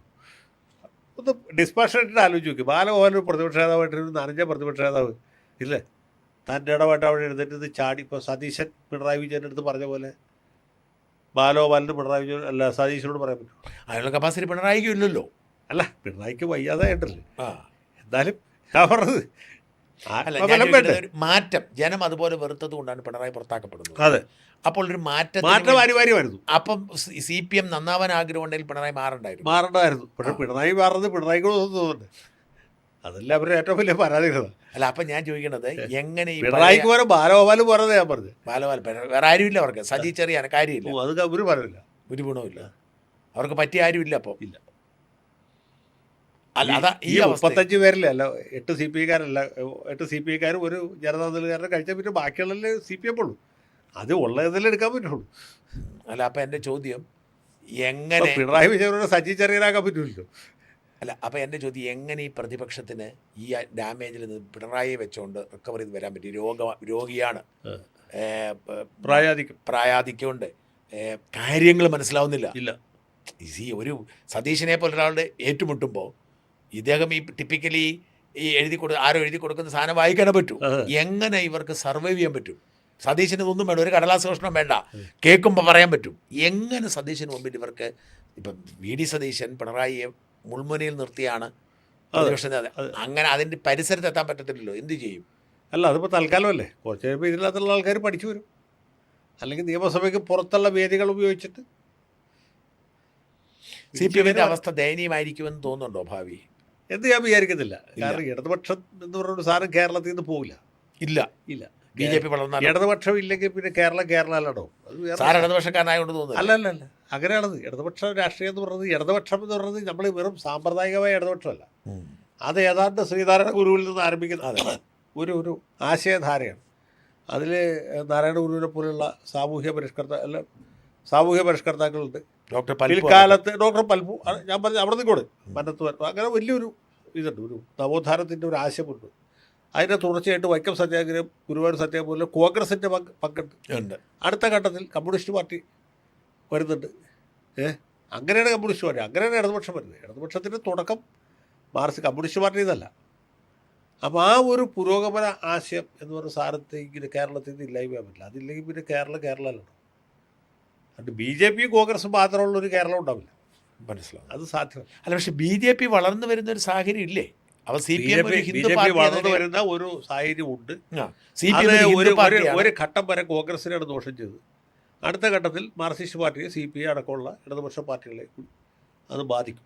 അതാ ചോദിച്ചത്. അപ്പം അതിനെ എങ്ങനെ ഇവർക്ക് ചെറുത്ത് നിൽക്കാൻ കഴിയും, അല്ലെങ്കിൽ എങ്ങനെ അതിജീവിക്കാൻ കഴിയും എന്നുള്ളതാണ് ഈ വരാൻ പോണ ഭരണപക്ഷവും പ്രതിപക്ഷവും നേരിടാൻ പോകുന്ന ഒരു വലിയ വെല്ലുവിളി. മുമ്പ് അങ്ങ് സൂചിപ്പിച്ചത് മാതിരി രാഹുൽ ഗാന്ധി ഇവിടെ പ്രതിപക്ഷ നേതാവ് ഇരിക്കുന്നിടത്തോളം കാലം ദേശീയ മാറ്റം വരാൻ പറ്റൂല. അവർക്ക് മധ്യപ്രദേശിലെ 3 രാജ്യസഭാ സീറ്റിലെ കോൺഗ്രസ് ഉറപ്പായി കിട്ടുന്ന സീറ്റ് പോലും പിടിച്ചെടുക്കാനുള്ള തന്ത്രമുണ്ട്. നോമിനേഷൻ ഫില്ല് ചെയ്യാൻ അറിയില്ല. മമതാ ബാനർജിയെ പോലെ അധികമായ തകർന്നുപോയി. അങ്ങനെ ഒരു BJP അവിടെ ഭരിക്കുമ്പോൾ ഇപ്പം VV രാജേഷിനെ പോലെ ഒരു വലിയ ജനകീയ മേയർ കൂടെ ഉണ്ടായി വരുന്നുണ്ട്. ഞാൻ പറഞ്ഞു, അങ്ങനെ ഒരു CPM-നെ വിഴുങ്ങാൻ BJP-ക്ക് ചിലപ്പോൾ പറ്റിയെന്ന് വരത്തില്ല എന്നല്ല ചോദ്യം. പ്രത്യേകിച്ച് ഈ ദളിത് സമൂഹത്തിനിടയിൽ BJP-ക്ക് വലിയ പ്രാമുഖ്യം വരുന്നുണ്ട്, കിട്ടിക്കൊണ്ടിരിക്കുന്നുണ്ട്. CPM-ന്റെ കോർ വോട്ട് ബാങ്കാണ്. ഈ സംവരണ സീറ്റുകൾ അധികം കോൺഗ്രസിൽ ജയിച്ചു, അത് ശ്രദ്ധിച്ചില്ല. സംവരണ സീറ്റുകൾ സാധാരണ ആകെ വന്നിട്ട് പോയിട്ടും ആകെ ജയിച്ചുകൊണ്ടിരുന്ന ഒരു സീറ്റ് എന്ന് പറയുന്നത് കുന്നത്തുകാട്, അല്ലെങ്കിൽ അതും കഴിഞ്ഞവിടെ പോയി, പിന്നെ വണ്ടൂരാണ്. അതെ, കോങ്ങാട് അടക്കം എല്ലാം പോയി കോങ്ങാട് പോയി. അതാ പറഞ്ഞത്, ദളിത് കമ്മ്യൂണിറ്റിക്ക് ഞാൻ മനസ്സിലാക്കി. അതുപോലെ എലത്തൂർ പോയി. ബാലുശ്ശേരി പോയി. അല്ല, മറ്റേ എലത്തൂർ അയാൾ തോറ്റത് ഒരിക്കലും പ്രതീക്ഷിച്ചിട്ടില്ല. 40,000 വോട്ടിന് കഴിഞ്ഞ പ്രാവശ്യം ജയിച്ചതായിരുന്നു ശശീന്ദ്രൻ. അവിടെ വിദ്യാബാലകൃഷ്ണൻ വിദ്യാബാലകൃഷ്ണൻ തോപ്പിക്കാൻ വേണ്ടി നിർത്തിയതാണ്. അല്ല, എൻ്റെ ചോദ്യം, ഞാൻ മനസ്സിലാക്കിയ ഒരു പൾസ് ഈ ദളിത് മൂവ്മെൻറ്റുകൾ, ദളിത് പ്രസ്ഥാനങ്ങൾക്കിടയിൽ CPM core bank, vote bank ചോർന്നിരിക്കുന്നു. അത് BJP ആകും ഇവിടെ പൊതുവേ. അപ്പോൾ എൻ്റെ ചോദ്യം, ഈ BJP CPM റീപ്ലേസ് ചെയ്യാൻ സാധ്യതയില്ല എന്നാണ് എൻ്റെ ചോദ്യം. അല്ല, അത് ഒരു വിദൂര സാധ്യതയാണ്. നമുക്ക് ഇപ്പോഴത്തെ നിലയ്ക്ക് അങ്ങനെ പറയാൻ പറ്റില്ല. നാളെ BJP വേഴ്സസ് UDF ഒരു സാധ്യത വരുന്നില്ല. അങ്ങനെ വന്നാൽ പിന്നെ ഇടതുപക്ഷം ഇല്ലാണ്ടോ, ബംഗാൾ പോലെ പോകും. അത് സാധ്യതയില്ല എന്ന് അങ്ങ് പറയാൻ പറ്റുന്നില്ല അല്ലേ? പറയാൻ പറ്റില്ല. എന്നാലും അങ്ങക്ക് ആഗ്രഹമില്ലാത്തതുകൊണ്ട് പറയുന്നില്ല. ആഗ്രഹമില്ലാത്തതുകൊണ്ടല്ല, അത് അത്ര എളുപ്പമല്ല. നമുക്ക് അവസാനിപ്പിക്കാം. വെള്ളാപ്പള്ളി നടേശൻ്റെ കാര്യം കൊണ്ട് പറഞ്ഞത്. നടേശ മുതലാളിക്ക് പത്മഭൂഷൺ കൊടുത്ത് ആദരിച്ചിട്ടുണ്ട്. നടേശ മുതലാളിക്കെതിരെയാണ് പൊതുവെ ഇപ്പോഴത്തെ ഒരു ട്രെൻഡ്. VD സതീശൻ അദ്ദേഹത്തിനെ ഇതുവരെ കണ്ടിട്ടില്ല. VD സതീശനെ അദ്ദേഹം പറയാൻ നടന്ന് സ്തുതിക്കുന്നുണ്ട്. അതൊരു വർക്കൗട്ട് ആവുമോ? നടേശൻ്റെ ഭാവി എങ്ങനെയാണ് കാണുന്നത്? ഇപ്പം അല്ല, പുള്ളിയെ അങ്ങനെ ജയിലിലിടാനൊന്നും പറ്റുമൊന്നുമില്ല. ഇല്ല. ഈ മൈക്രോ ഫിനാൻസിൽ പോലും പുള്ളിക്കെതിരായിട്ട് ഡയറക്റ്റ് എവിഡൻസ് ഒന്നുമില്ല. മൈക്രോ ഫിനാൻസ് തട്ടിപ്പിൻ്റെ സ്വഭാവം അറിയാം. ഈ കേന്ദ്ര സർക്കാരിൽ നിന്ന് 3% പലിശയ്ക്ക് പൈസ കൊടുക്കും. ആ പൈസ SNDP യൂണിയനുകൾ വഴിക്ക് ശാഖകൾക്ക് വിതരണം ചെയ്യും. ശാഖകൾ അത് സാധാരണക്കാർക്ക് വിതരണം ചെയ്യും, സ്ത്രീകൾക്ക്. ഇതാണ് കൺസെപ്റ്റ്. ഇതിൽ ചില യൂണിയനുകൾ എന്ന് വെച്ചാൽ യൂണിയൻ ഭാരവാഹികളൊക്കെ വലിയ താപ്പാനകളായി. യുവന്മാർ ഈ പൈസ അങ്ങനെ പണം മറിച്ചു, ബാക്കിയെല്ലാം കടലാസ്. അപ്പോൾ ഇതൊരു ചാർജ് ഇടുമ്പോൾ എങ്ങനെ പോയാലും SNDP യോഗം പ്രസിഡന്റ് ഡോക്ടർ സോമൻ ഒന്നാം പ്രതി, യോഗം ജനറൽ സെക്രട്ടറി വെള്ളാപ്പള്ളി നടേശൻ്റെ 2ാം പ്രതി, പിന്നെ താഴേക്ക് പോയിട്ട് യൂണിയൻ പ്രസിഡന്റ്, സെക്രട്ടറി, പിന്നെ ശാഖ മെമ്പർമാർ, അങ്ങനെയാണ് പോലും. അപ്പോൾ എങ്ങനെ പോയാലും പുള്ളി 1ാം സ്ഥാനത്ത് 2ാം സ്ഥാനത്ത്. അല്ല സാറേ, അതിൻ്റെ അകത്ത് ഞാനത് പഠിച്ചു. അപ്പോൾ ഡയറക്റ്റ് ഇൻവോൾവ്മെന്റ് വരില്ല. അതായത് ഈ അവർ പോലും അറിയാതെ, യൂണിയൻകോ അല്ലെങ്കിൽ ശാഖകൾ പോലും അറിയാതെ കടലാസ് സംഭവങ്ങളോട് കാശടിച്ചു മാറ്റിയിട്ടുണ്ട് ഇവർ. അതിനാണ് ഈ മഹേശൻ കൊല്ലപ്പെടുന്നത്. ഞാനങ്ങനെ പറഞ്ഞു മഹേശനെ. കാരണം മഹേശനിലേക്ക് വളരെ ബുദ്ധിപരമായി ഇതിൻ്റെ കോർഡിനേറ്റത്തിന് മഹേശനെ വെച്ചിട്ട് മഹേശനിലേക്ക് എല്ലാം കൂടെ വിട്ടു. ഈ മഹേശൻ 15 കോടി മൂട്ടിച്ച് പറഞ്ഞ് മഹേശൻ്റെ വീട്ടൊന്നുമില്ലല്ലോ, എപ്പോഴും കടമാണല്ലോ. അപ്പോൾ ഇവർ ഡയറക്റ്റ്ലി, അതായത് കണിച്ചകുളങ്ങര എന്നായിരുന്നു ചതയദിനാഘോഷത്തിന് മഞ്ഞ ഈ പറയുന്ന മുണ്ടും മഞ്ഞ ബനിയനും വരെ കൊടുത്തുകൊണ്ടിരുന്നത്. അതിന് പോലും കമ്മീഷൻ കൈപ്പറ്റുമായിരുന്നു. അതുപോലെ തന്നെ SN ട്രസ്റ്റിൻ്റെയും SNDPയുടെയും എല്ലാ നിയമനങ്ങളും ഈ തെരഞ്ഞെടുപ്പിന് തൊട്ട് മുമ്പ് 85 നിയമനം വെച്ചു കാശ് കൈ മേടിച്ചുകൊണ്ട് പോകുമായിരുന്നു. എല്ലാ അർത്ഥത്തിലും അഴിമതി നടത്തിയിട്ട് മൈക്രോ ഫിനാൻസിലൊക്കെ ഉണ്ട്. പാടാന്നാണ് ഞാൻ വിശ്വസിക്കുന്നത്. ആ വിഷയം ഞാൻ ആദ്യം മുതലേ, എനിക്ക് വാസ്തവത്തിൽ പിണറായി വിജയനോട് ഏറ്റവും വലിയ ഇഷ്ടം അന്ന് 2016 ഇയാൾ പാർട്ടി ഉണ്ടാക്കിയിട്ട് പിണറായി വെല്ലുവിളിച്ചപ്പോൾ ഗുരുദേവൻ്റെ ഒരു പ്രതിമ ഇടുന്നപ്പോൾ ഞാൻ ഓർത്തുകൊണ്ടിരുന്ന പിണറായി വന്ന ഉടനെ വെള്ളാപ്പള്ളി പിടിച്ചകത്തിടുന്നായിരുന്നു. പക്ഷെ പുനലൂർ SM കോളേജിലെ പരിപാടിക്ക് വന്നപ്പോൾ പിണറായി വിജയനും പുള്ളി തമ്മിൽ കോംപ്രമൈസായി. അല്ല, പിണറായി ഒരു പ്രീണന രാഷ്ട്രീയത്തിൻ്റെ ആളാണല്ലോ അടിസ്ഥാനപരമായി.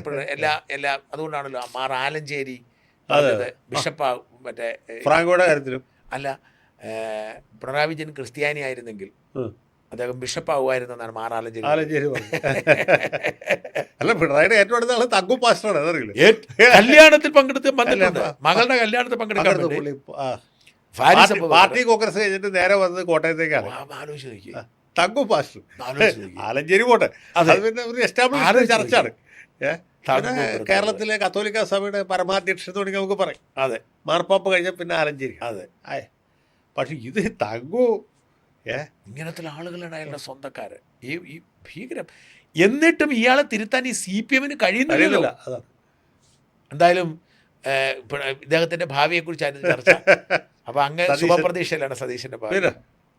മുഖ്യമന്ത്രി അതിന് ശേഷം കാണുമോ, വിളിക്കുമോ? ഇല്ല, വിളിക്കുകയോ കാണുകയും ചെയ്തു. വിളിച്ചില്ല. ഇല്ല, അല്ല, പുള്ളി അങ്ങനെ വിളിക്കില്ല. അങ്ങനെ പേഴ്സണലായിട്ട് റിലേഷൻ വെക്കുന്ന ആളല്ല. ഇദ്ദേഹം പ്രതിപക്ഷ നേതാവായിരിക്കുന്ന സമയത്ത് ഒരു തവണ വീട്ടിൽ വന്നിട്ട്, എൻ്റെ വീട് വളരെ അടുത്താണ്, ഒരു തവണ വന്നിട്ട് രാത്രി, ഒരു തവണ ഫോണിൽ വിളിച്ചിട്ടുണ്ട്, അത്ര ഉള്ളൂ. ഞാൻ അത്യാവശ്യം കണക്ഷൻ ഉണ്ടായിരുന്നു കേട്ടോ. ഞാൻ അങ്ങോട്ട് വിളിക്കാറില്ല. ഞാൻ അങ്ങോട്ടും വിളിക്കാറുണ്ടായിരുന്നു. ഞാൻ മുഖ്യമന്ത്രി അതിന് ശേഷം വിളിച്ചില്ലായിരുന്നു. ട്രെയിനെ വെച്ച് കണ്ടപ്പം ഒരു വന്ദേ ഭാരതിലുണ്ടായിരുന്നു. അന്ന് എൻ്റെ വന്ന് തോളിലൊക്കെ കൈ വെച്ചിട്ട് 3 തവണ ഞാൻ നിങ്ങളെ വിളിച്ചു എടുത്തില്ല. കാരണം അദ്ദേഹം നമ്പർ മാറിപ്പോയി. അദ്ദേഹത്തിന് പണി കൊടുത്താരോ ഇതാണ് നമ്മുടെ മുഖ്യമന്ത്രിയുടെ നമ്പർ എന്ന് പറഞ്ഞ് ഒരു വീഡിയോ അങ്ങ് ചെയ്തു. പുള്ളി പറഞ്ഞ് ഫോൺ എടുക്കാൻ പറ്റുന്നില്ല. ഒരു ദിവസം 50,000 കോൾ. അങ്ങനെ ഉപേക്ഷിച്ചു.